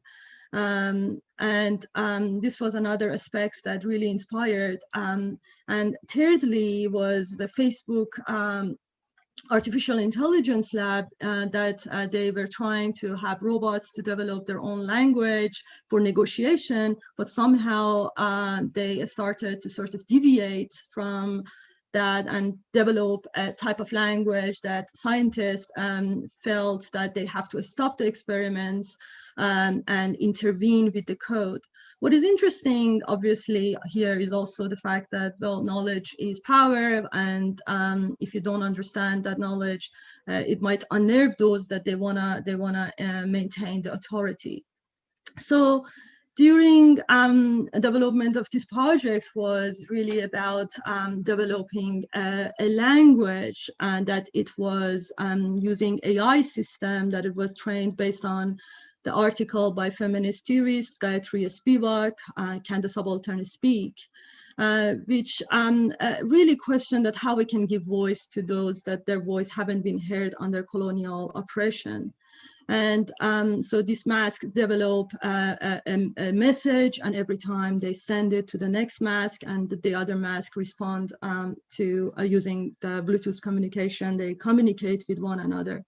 It's a real excuse for thinking about ways that design could be used as a way of addressing critical issues such as oppression and feminism, and really questioning that how we could sow anxiety between a sort of patriarchal oppression. With that, this is the last project that I wanted to show. With that, I would like to stop sharing my screen and start the panel discussion. Here, there are many aspects that I would love to start the conversation with. So I'm a little struggling to where to even start because there's so many aspects. But I also want to thank you all. It's a great pleasure to be in the same panel with you. One of the issues that perhaps I would really love to start this conversation with is the notion of empathy. Obviously, cybernetics was really fascinating as a field that really started. We can say that the root of interactive design being in cybernetics was really fascinating in linking kind of biology to cognitive science to machines. But we could also argue that perhaps it has sort of this error to think that emotions could be sort of reduced to information. That is the point that Catherine Hells also made in her book. But regardless of that, I just want to kind of open it up to see. And also, I was really fascinated by the picture that Rory, you showed, the photographs of swords and the interaction between these two bodies. And the question of, is this empathy, if the machine could actually develop a type of empathy, or is this a simulated empathy that we just projecting our own sort of biases into the machine, that we think that the machine is alive? Like you also showed examples of early psychology of Hyder and Zimmel experiments in which people sort of project certain meaning or narratives or characteristics to very simple abstract objects. Perhaps if an audience exists and goes to Philip Beesley's installation, obviously they might think that, yes, this is absolutely live experience of perhaps experience of being in a jungle with living creatures. But my question is that, is this a type of simulated liveness or emotions that we're projecting into machines, or could machines ever develop empathy? So, and please, whoever feel free to take it. Well, not in the case of my work, but in the case of, look at the machines that are being made by people like Craig Venter. They talk about the cells that they're building as machines. They talk about them in terms of robotics and information exchange systems. And look at the work of Josh Bongard, who worked with Hod Lipson actually on the robot that I showed you, who's been recently creating cells that are effectively programmed and designed in computer simulations, and then these cells that actually have robotic behavior. So that very notion of not being alive, being a machine, being alive, being organic, that threshold is dissolving, right? And that's, I think that we're all, in a sense, just the work that we're doing is very much in a kind of a degree of abstraction and representation of those new technologies that's happening right now that we're not necessarily handling ourselves. for a number of reasons, very practical reasons, but also because they're very small, right? So we're interested in creating spaces, architectural spaces, spaces of experience for people, spaces of inhabitation. And so these biological systems are not quite there for us to be able to necessarily use them right now. So in some ways, we're working through these simulations of living systems. But I think actually the actual notion of living and non-living, that threshold is dissolving. And Philip's work speaks to that much more than any of the work that I do. But I do think if we are creating empathic machines, we're only doing the most primitive sort of, to the degree that a cell has empathy, is the sort of to the degree that I would ever imagine any of the machines that I have made empathy. But it's a nice question. Philip, what do you think? Well, I want to respond with maybe 3 steps. And first of all, it's an extraordinarily rich question, Behnaz, and thank you so much for your disarmingly terribly beautiful work that you just shared. In fact, colleagues, all of you, I found all 3 presentations just utterly moving and important, fundamentally important as contributions. Empathy is such a thing that we yearn with, and it's raised in criticality today in our isolation and in the anxiety that it's hard to get someone to understand what I mean and think, and I'm not sure what I mean anyway, and so that you have to see me better than I see myself somehow. So empathy is such a very charged, eternal quality. I can say that machinic empathy is literally trivial in some ways, if it merely registers what I am doing with a coupling copy, and the technology of achieving empathy is deeply well established in human-computer interaction. If I go to the shopping mall, the door opens for me. I wanted it to open. I expect it. That's a transaction of a kind of simple empathy. It can be solved, I think, by extending that when you can equalize the interaction. For example, in terms of human-to-human actions, we can transpose that into machinic environments in kind of conversation models. I deeply appreciate, Rory, you're invoking Paul Pangaro, for example, and this is an important kind of intermediate stage in which we say, okay, so there is a kind of an instability as well as an empathy.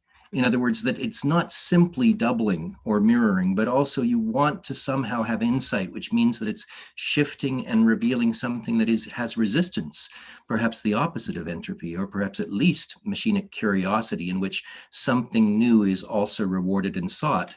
So that's a very interesting additional algorithmic set, which introduces disruption and degrees of instability, but which enriches and makes empathy a kind of meaning and gives it gravitas. What I think is tremendously difficult, however, is to create empathetic relationships with space rather than with a fellow figure, because there's a deeper problem of anthropomorphizing the entire situation. We're architects. We are not not so just because it's a profound topic, actors within the stage, which is preconceived. We want to build the stage. We want to make the space. We want to create architecture which has a kind of a lively conversation and empathy which can satisfy us. And it's deeply fraught because it moves so very quickly into kind of new determinisms where things are nightmarish in their kind of interventions. There have been disasters through the last century in this. In Toronto, a tragic thing has happened in the last couple of years.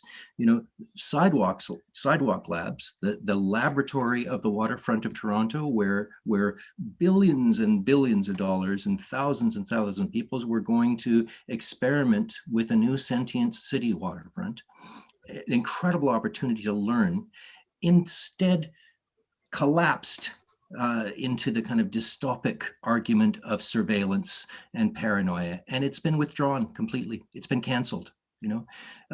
This is only the latest edition of the kind of difficulty of the dystopic nightmare that comes when we try to allow things to dance with us, as opposed to still revert to the stripped stage of a preceding kind of architecture.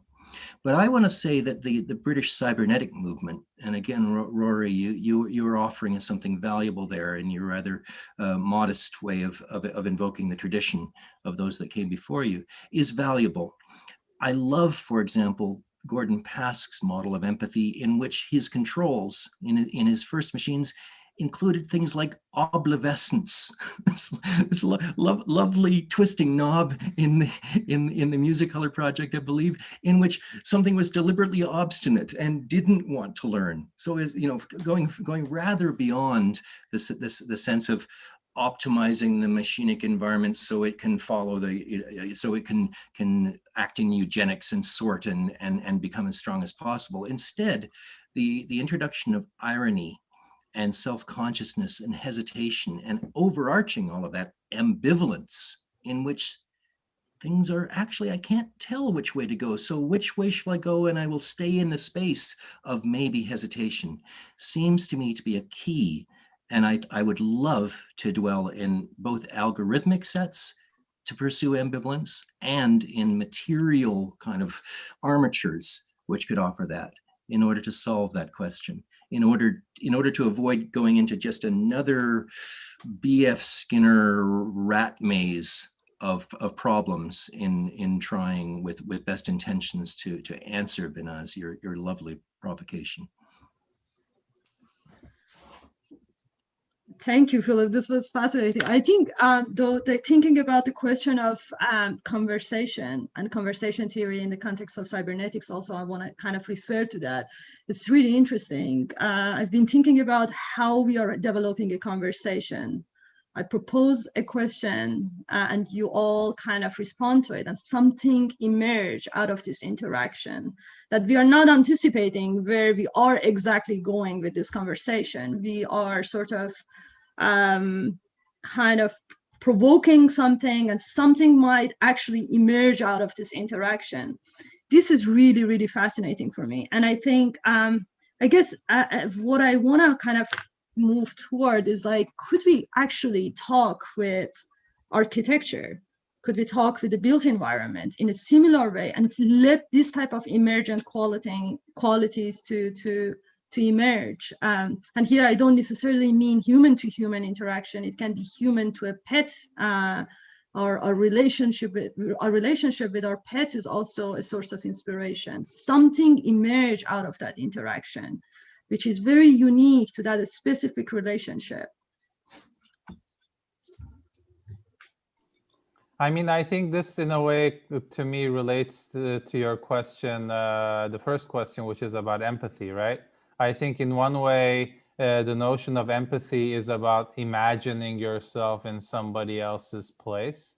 But I think with a kind of a technological interface that all of us explore, you're in a way kind of allowing the presence and experience to be an additional component of imagination, that you're no longer kind of constructing a storyline based on your former memory, but in fact, you're allowing a certain kind of sensorial interaction, which in a way allows you to, in some cases, occupy a space that somebody else occupies. I think this happens not only with like cyber physical systems, with sensors and robotics and what have you, but also in extended reality. I think empathy has been largely and very productively proliferated also with extended reality, that you can actually kind of through a set of like vision and sensor interfaces that are combined together, it allows you to occupy somebody else's reality, right?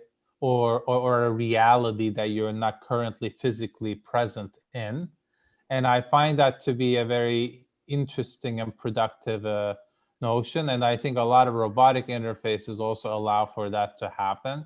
I think it also relates back, especially I think in your case, Behnaz, like this problem about embodiment and like, you know, the body and like prosthetics and the extension of the body and the area of influence of the body, which could be augmented through some kind of sensory or robotic interface that could increase its presence, or it translates certain kind of sensorial interactions to other things.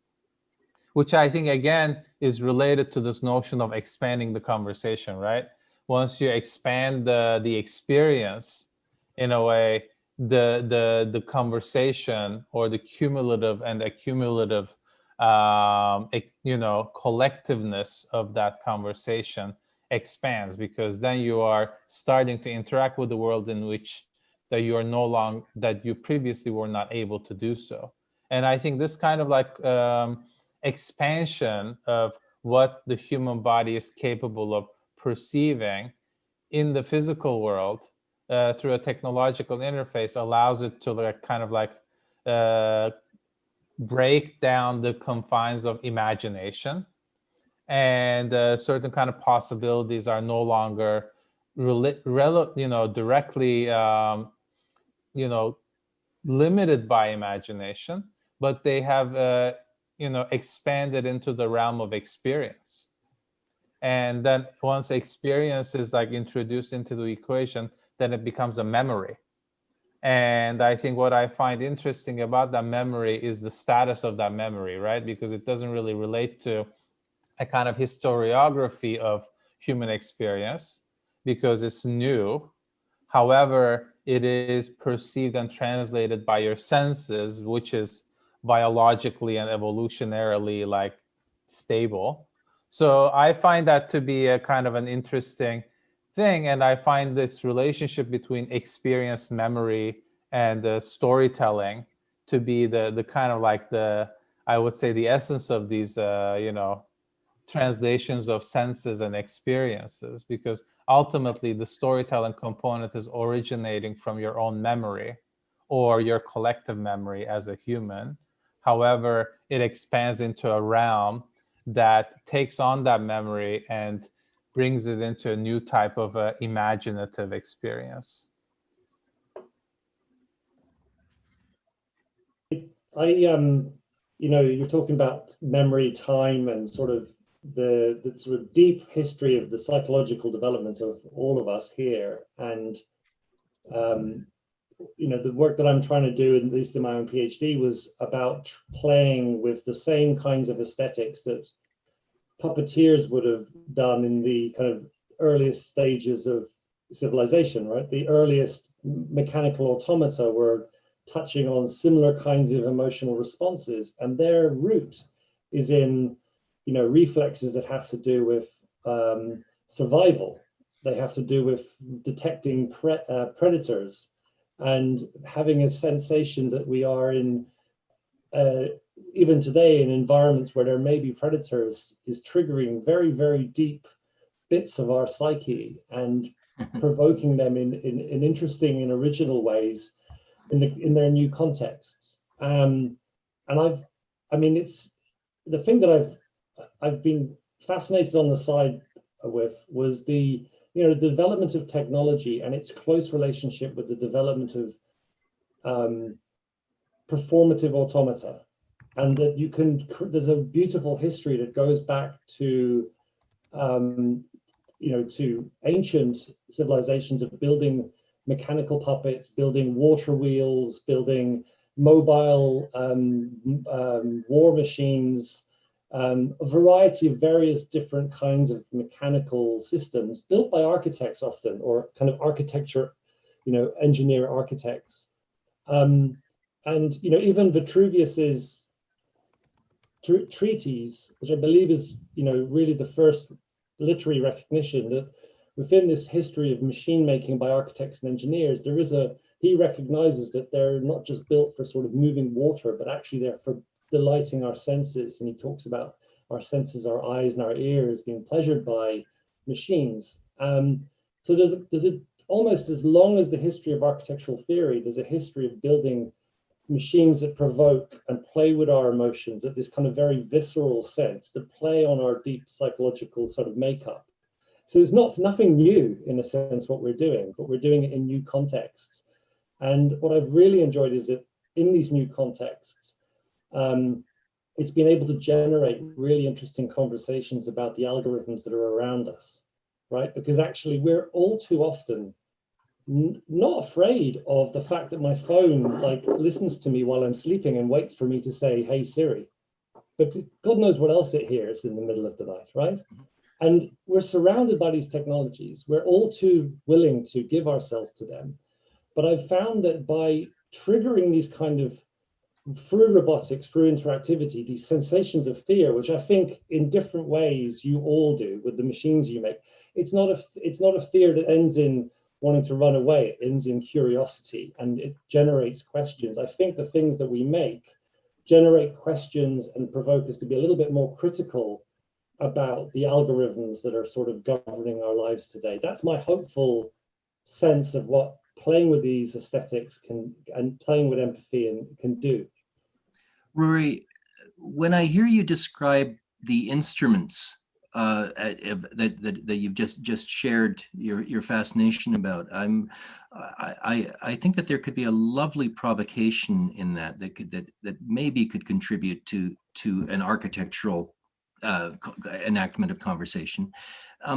Is it possible to think of something like, say, the Tower of the Winds in Athens, and the enormous water clock that it was, and the machinic emplacement, if we think of it, its working parts, as being a kind of a transitional object and offering a kind of transitional field that greatly enriches the idea of a city wall or a boundary around a place. I mean, I think it actually literally stands at the pomerium that encircles the sanctuary in Athens. The pomerium meaning the sacred ditch and fortification that celebrates the kind of sanctuary. Perhaps Trump's wall along Mexico could have had a more optimistic tone in the same way. It makes me wonder whether we could think about thresholds and gateways as being a fundamental kind of architecture that point in both ways. I'm picking up on a comment of Neil Leach's in the chat about the space of the core and that. But just to speak a little bit more about that, Guvenc, I felt so torn during your presentation. On one hand, hearing you offer these glorious instruments like Stonehenge of emplacement, of speaking about our common metabolism and our genome and celebrating the sense of communion with those things. And then I also saw some terrible kind of eros in the mirror that was surveilling me and that I was drawn into and that was baiting me and manipulating and controlling me. I'm seeing kind of a really difficult, erotic, and very dangerous space in your work, along with extraordinarily beautiful and important gestures. And I wonder whether two more thoughts might help to resolve that, working around the instrument idea. One might be the sense that the conversation we seek is with things that are much, much larger than us. Teilhard de Chardin is the extraordinary Jesuit thinker last century who coined the idea that individual, interactive, and intelligent things form part of a noosphere, of a thinking sphere, which is the entirety of the world in fact, and that there's a kind of a lovely kind of enabling participation in that idea. Carrie Wolf is also a contemporary writer, the philosopher of posthumanism, who helped to contribute that term. And Carrie spoke about how humans can also realize that they are in fundamental ways animals and machines and even mineral too. And rather than trying to rise out of that state, in one-way vector of the survival of fittest in which you need to fight and try to get on top in the kind of dreadful pullback into unconsciousness in a machinic state, fearing determinism, he encouraged a kind of dance with it where we realize that is fundamentally what we are. Loving the state that we are animals, loving the animal state of a communion with a rock, and somehow is seeing that as a kind of a rather calm and enthusiastic conversational dance rather than a terrible thing. And so that kind of turns the idea of conversational determinism on its head. It requires a kind of a disposition of not being in crisis. It requires not thinking that mineral and mechanical states are those of death, but rather of a kind of a vehicle into life. And so I can't possibly advocate for that. But when I think of the ambivalence between those things, of thinking that you're larger in conversation and also smaller and more inert in conversation, and if I could somehow imagine states where we could be happy, at least confident in that kind of disposition, then perhaps that might be, those might be vehicles in reward systems, for example, literally in the constructions that we encourage in the behaviors that we're enacting in contemporary architecture. I think for me, the intent of the kind of like the technocritical approach, so to say, is to in a way look into the social implications as it relates to larger like corporate power structures, and how the world of data and the world of cyber physical systems like are being deployed in ways in which they exist outside of the realm of creative production. Because ultimately, a lot of these technological feats are not invented by us, but we are just kind of like taking them and we are reappropriating them for introducing new perspectives about them. But somehow their structure is mostly about enforcing certain sets of social and economic hierarchies that result with extreme levels of, I would say, injustices. And I think what is happening about it is that I think that those injustices are becoming one of the most important conversations that we are having about technology currently.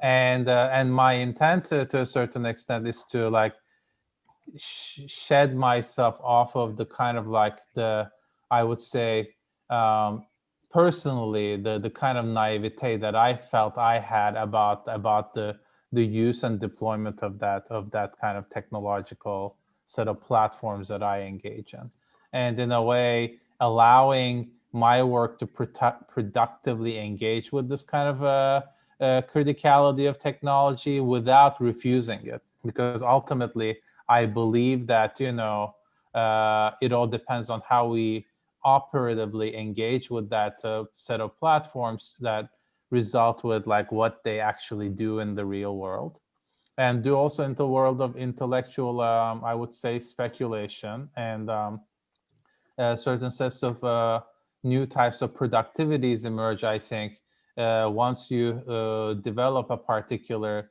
criticality. And I think fear, as you talked about it, Philip, is I think a part of it, is that there's a certain kind of like, I think, opacity to the way in which these systems operate.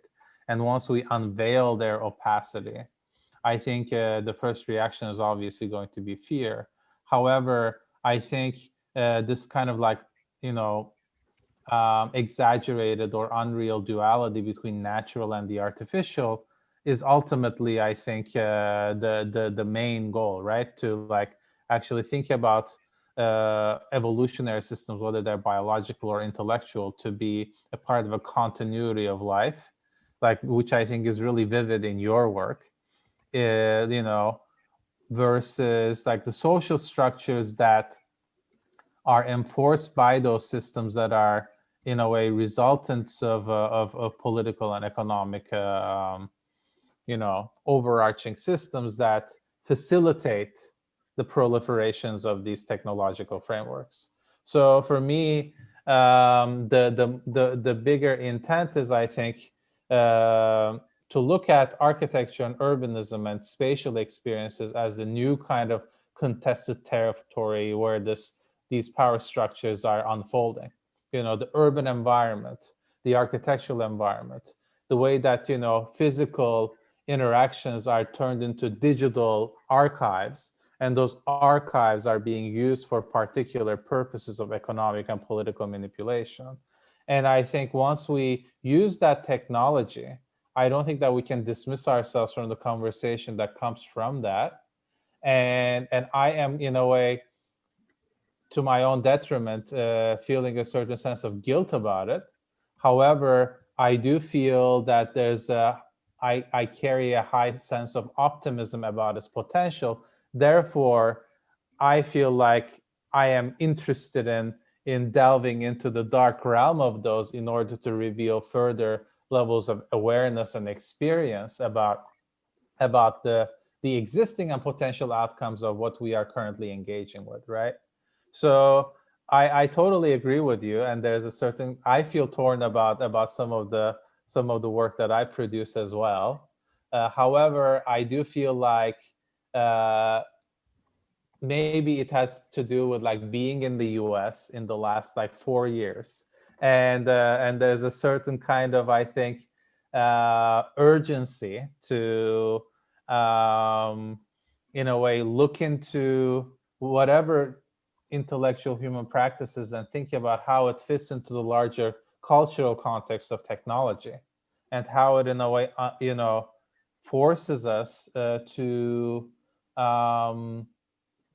be self-critical, but also like infuse the work with certain elements of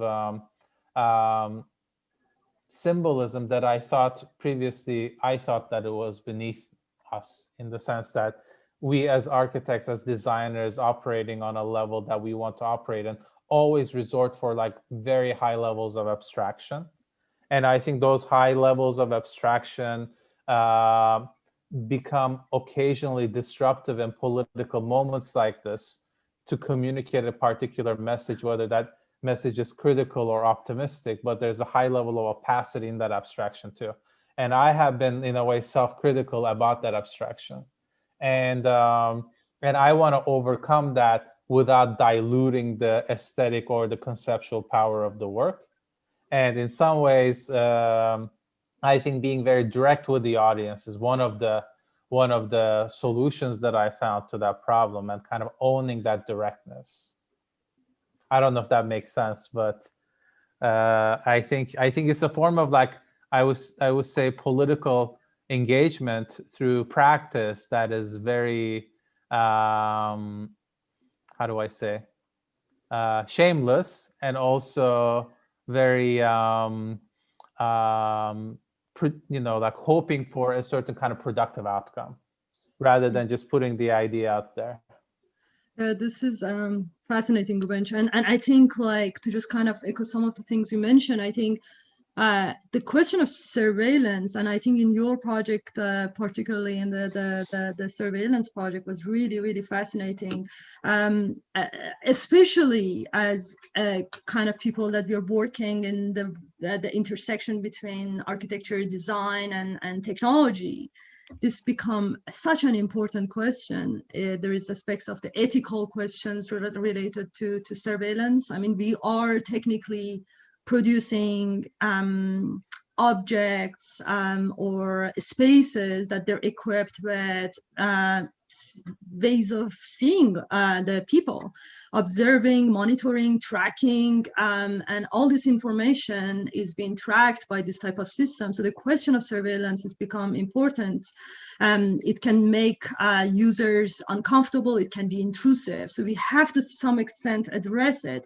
Yet I also want to sort of invite everyone to sort of have, could we sort of not think about this sort of binary opposition of something is bad or something is good, and really look at what Derrida is sort of suggesting is more like complex nuances of understanding the two aspects of something: the surveillance, which could be seen as something which is intrusive, which is negative, which is horrible for human being and humanity in general.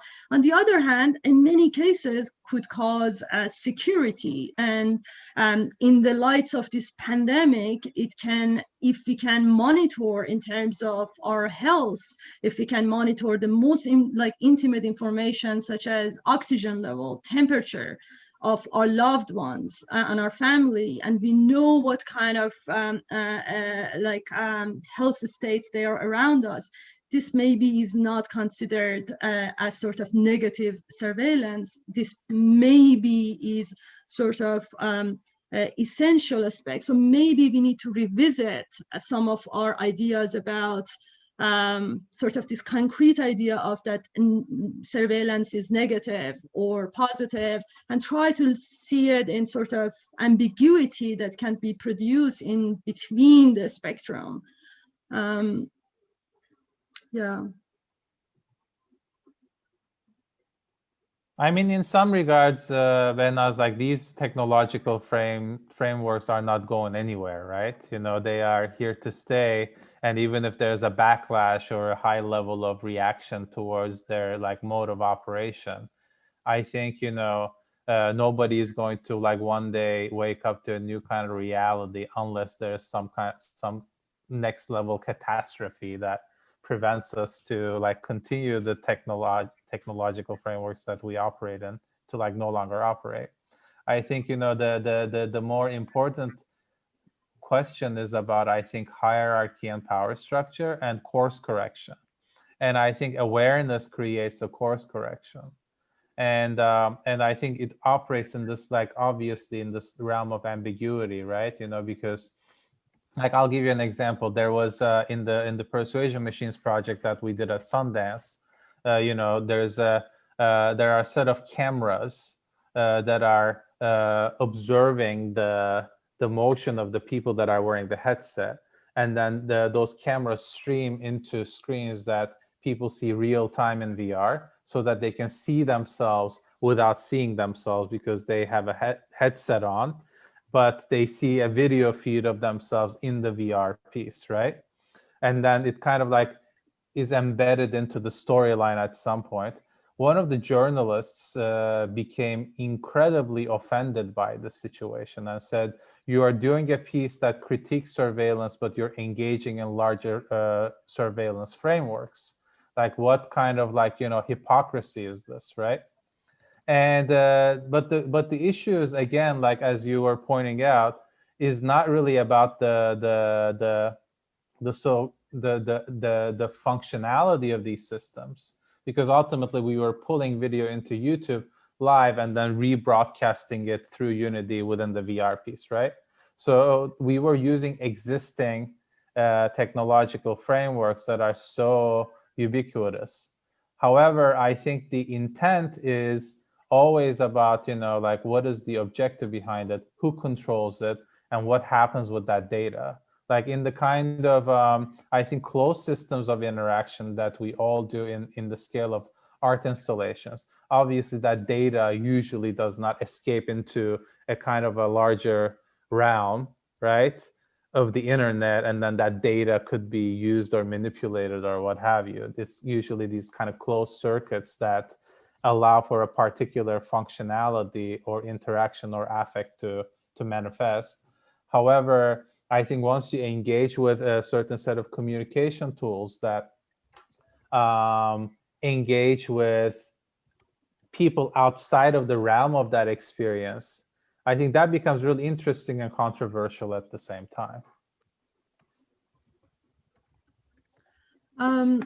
There is a maybe sort of a line question that I'm also seeing in the chat. And I guess this is a question for all of you. In terms of the pandemic, especially as we are noticing this sort of the necessity of interactive design as we are living in the houses that needs to be an office and lecture halls at some points, and yeah, your living rooms. So what are some of the, or in your own practice, could you speak of some of the challenges or possibilities that you think would be opened up or have opened up in the light of this pandemic? Or some of the limitations that you think the interactive design is facing in the light of COVID? Either of directions that you want to take it.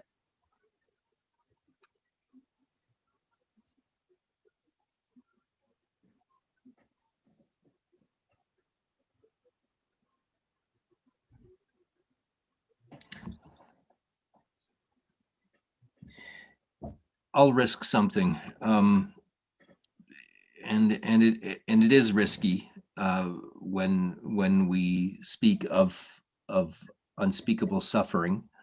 To speak, it would be better not to speak.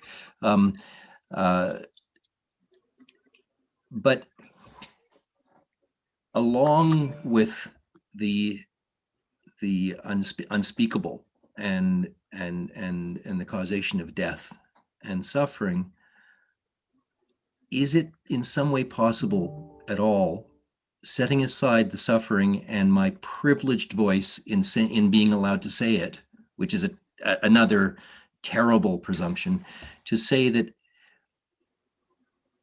for the world, it is somehow a wonderful opportunity and one of the best things that's ever happened, as well as one of the most terrible things that happened. I don't have the right to say that for everybody because I am privileged, but the sense of slowing down and giving a space of retreat and pause as an entire collective is an extraordinary opportunity that I think can roll back in the most valuable ways into conceptions of architecture and in interaction. I saw that Marina raised a comment in the chat in which rocks themselves could teach us to understand the most extended processes of time. And I think Neil made comments early in our session also about being connected with things in the world and in the larger world.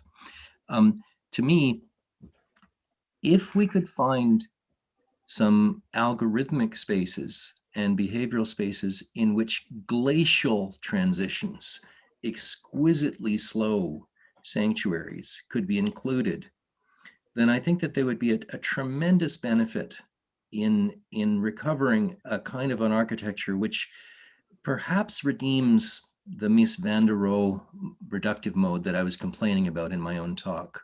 Because if that kind of stripped stage were not aggressively stripped, but rather were calm and circumspect and remembered and allowed things to settle, then it seems like the kind of conversations that you were so beautifully evoking, Behnaz, the kind of agency that I think your masks are speaking of, not so much in the sense of protest and suffering and frustration, but enablement in the sense that sometimes it's absolutely lovely to look through here as opposed to being exposed and being harvested by Guvenc's terrible, wonderful mirror machine.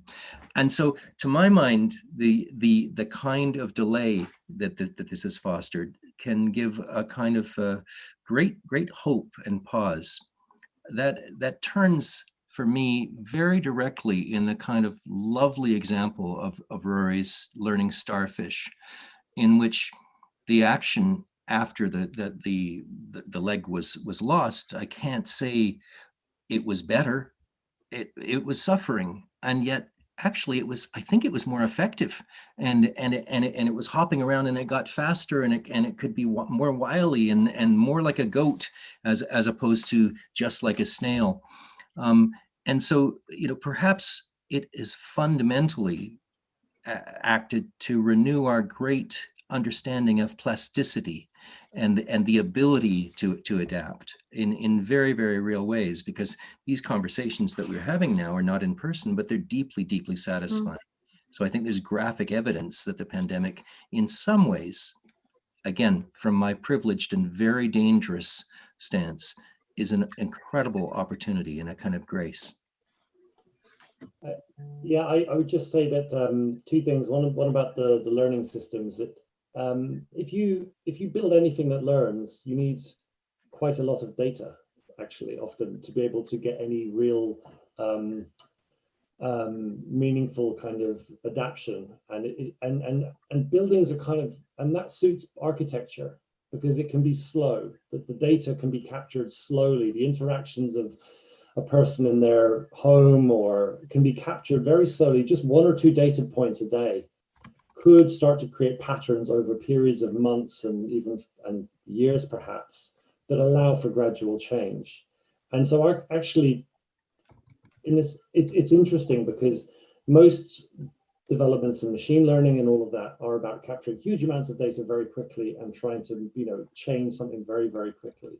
But I am really fascinated by that idea of glacial change, and even glacial change of architecture would still be much quicker moving or much more animate than a lot of architecture is intended to be. So I love the idea of slow changing things. That makes so much sense to architecture. Actually, one of the real benefits of one of the really great contributions architecture can make to the field of interaction design is in thinking about much slower interactions than the button clicking sort of iOS developers are concerned with. And so I think that's a lovely thought in itself. And maybe we should think more about that, because I think even the tendency is towards instant reaction, but actually slow has a beauty of its own. And I mentioned leaving my work for 3 months to come back and see how it had evolved. The idea of leaving a building and coming back and seeing how it's changed is a kind of an aesthetic that could be really, encourage return and a sort of an emotional relationship with a building in a way that we don't normally see. But the other thing about the COVID, which I just wanted to mention, the kind of what we've been through, and I share your hesitancy and your comments about privilege and where we've been in all of this. But I have seen enormous creativity in our students this year. It has been one of the most fertile years of discourse in the student body that I've ever witnessed as a tutor. There has been a shaking of our comforts that has generated really provocative work from our students that I hope you might get to see on our website soon. And we have our upcoming exhibition, and Philip, you'll see it soon, because I know you're going to be examining soon with us. But I think it has been positive in some ways, in that it has shaken all of us to change our patterns of teaching, to question things like the lecture. What is the best model of a lecture? Should we do lectures? Should anyone be listening to me for more than 10 minutes? Probably not.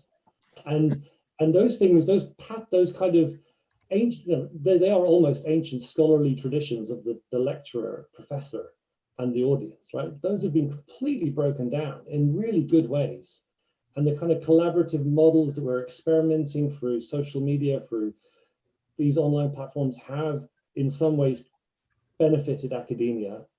And I think similarly in industry, I've spoken to people in practice who told me that they're working much more efficiently. People are actually maybe spending more time at home with their families. There are positives to it, of course.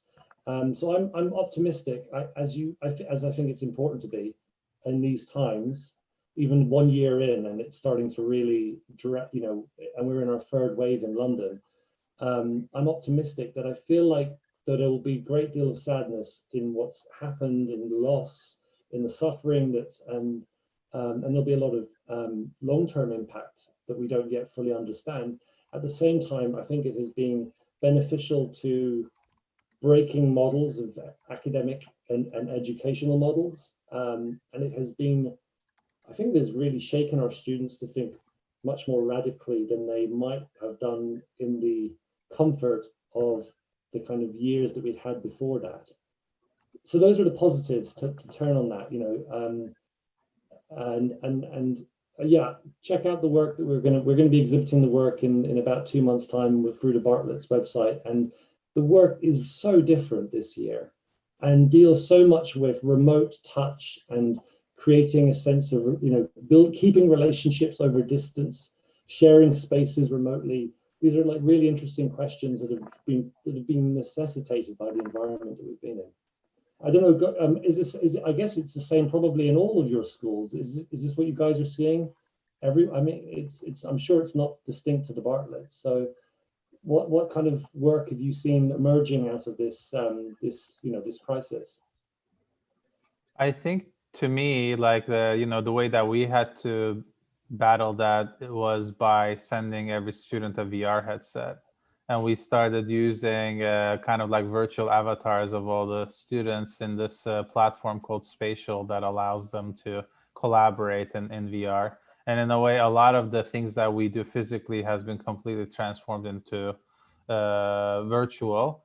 And I found that to be a kind of a productive thing, because usually, because things could be done physically, I think the VR component or the mixed reality component has always become a certain kind of novelty in many of their heads. But once they are in a way forced to really intellectually engage fully with VR in that kind of framework that requires them to not only produce projects there, but also to use it as a way to interact with each other and socialize with each other, I think it became like a really productive tool. And however, I have students that I will never meet. I have students that never turn on their cameras, and I have never seen certain people, and they will graduate without me ever seeing them, even on camera. So it is very dystopian, I would say. We can try to find very interesting things about it and what have you. However, I think there's a certain kind of thing to it that is very, I would say, destructive, and it makes us appreciate the physical connection as people that are engaged with kind of like the virtual and the digital and what have you. I think, for me at least, it allowed me to have a new kind of appreciation about the physical and the material and the personal and the touch and the hug and the conversation, and then the kind of intricacies of that physical interaction with students and with colleagues and everybody. In a way, I think it kind of puts things in a different perspective. Yeah, absolutely. I think I also really appreciate the notion of slowness.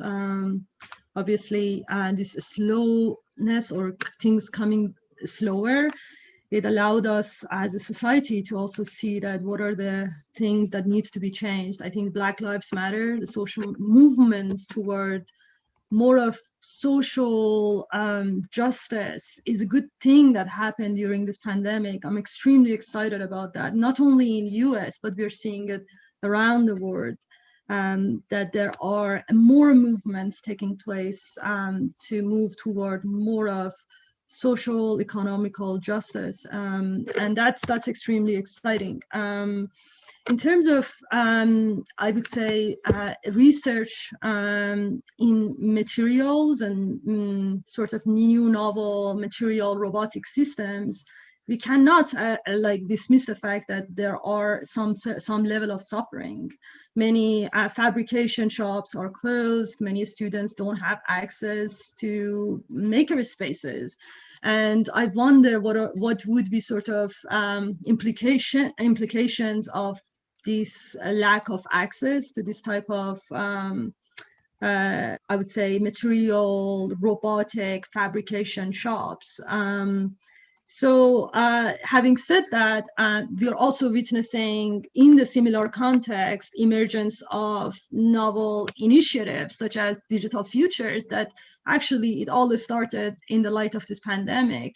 And weekly they're hosting speakers and provocative talks from all around the world. This would have not been possible without this pandemic, without exploring what the digital could bring for us.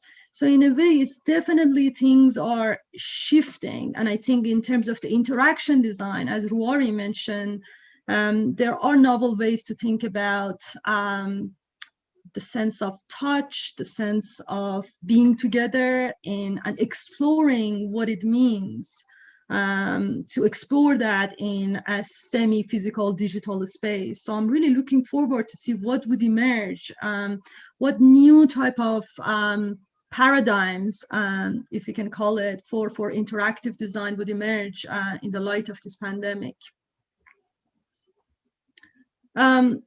We are almost getting to the final points. I'm kind of curious to hear if there is any kind of comments or anything that you would like to share, or any thoughts, any further thoughts that you would like to share. And I'm looking into chat to see if I can see questions. There are many questions. Honestly, I don't know which one to choose from.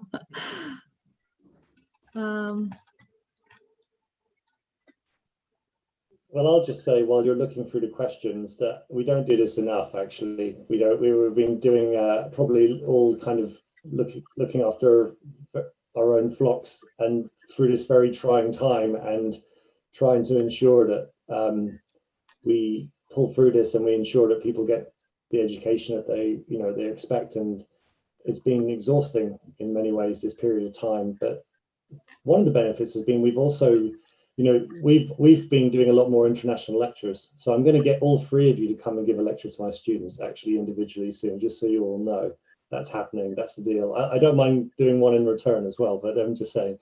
But I'm just going to use the moment to say that if anybody was interested in studying a master's, that the Bartlett has an open day on Monday, a graduate open day on Monday, which you can find on the website. So if anybody wants to find out about our course, they can meet me and the other staff and students on Monday to find out more about it. I told you I'd be shamelessly plugging my course. I'll just say I feel very, very, very thankful to Behnaz for your gathering us together, along with elder muses in the room. The three bodies of work that you've shared seem to me to be important. Guvenc, I found myself thinking about Benjamin Bratton's extraordinary book, The Stack, and seeing you as offering a kind of deeply embodied, involved, rather fearless sense of participation in that world. Rory, you've given me a kind of mind-blowing aha in the sense that ancient instruments and modern instruments themselves could be kind of civic thresholds and gateways, which are so fundamentally emplacing in the inimitable tradition of British cybernetics, where it's possible to dance and be a little self-conscious as well as be very deliberate with the most exquisitely advanced things. And Behnaz, your sheer involvement with the personal qualities that you've offered are the fundamental kind of model that underlies all of this work. So I want to thank you for the kind of multiple ahas and models of practice that you've all offered. Thank you so much, Philip, and thank you for your wonderful presentation and pioneering this type of work. I personally was inspired by you to enter to this realm and continue to be inspired by your work and your intellectual insights. So thank you so much. And I also want to say that I really think this panel was fantastic, and I really enjoyed each of your presentations. There are so many aspects that we just started to discuss. I think this is just a new beginning, and I'm really hoping this is just the start of the conversation, and we can continue having more in-depth conversation about each of the aspects that we addressed here today. Thank you so much. Thank you to Digital Future teams for all the hard works. And with that, you all have a great evening, day, rest of the day. Thank you so much. Thank you all. Bye-bye. Thank you, everyone. Thank you so much. Bye. It's been a pleasure. Very, very best. It was wonderful. Thank you. Bye-bye. Thank you. Bye-bye.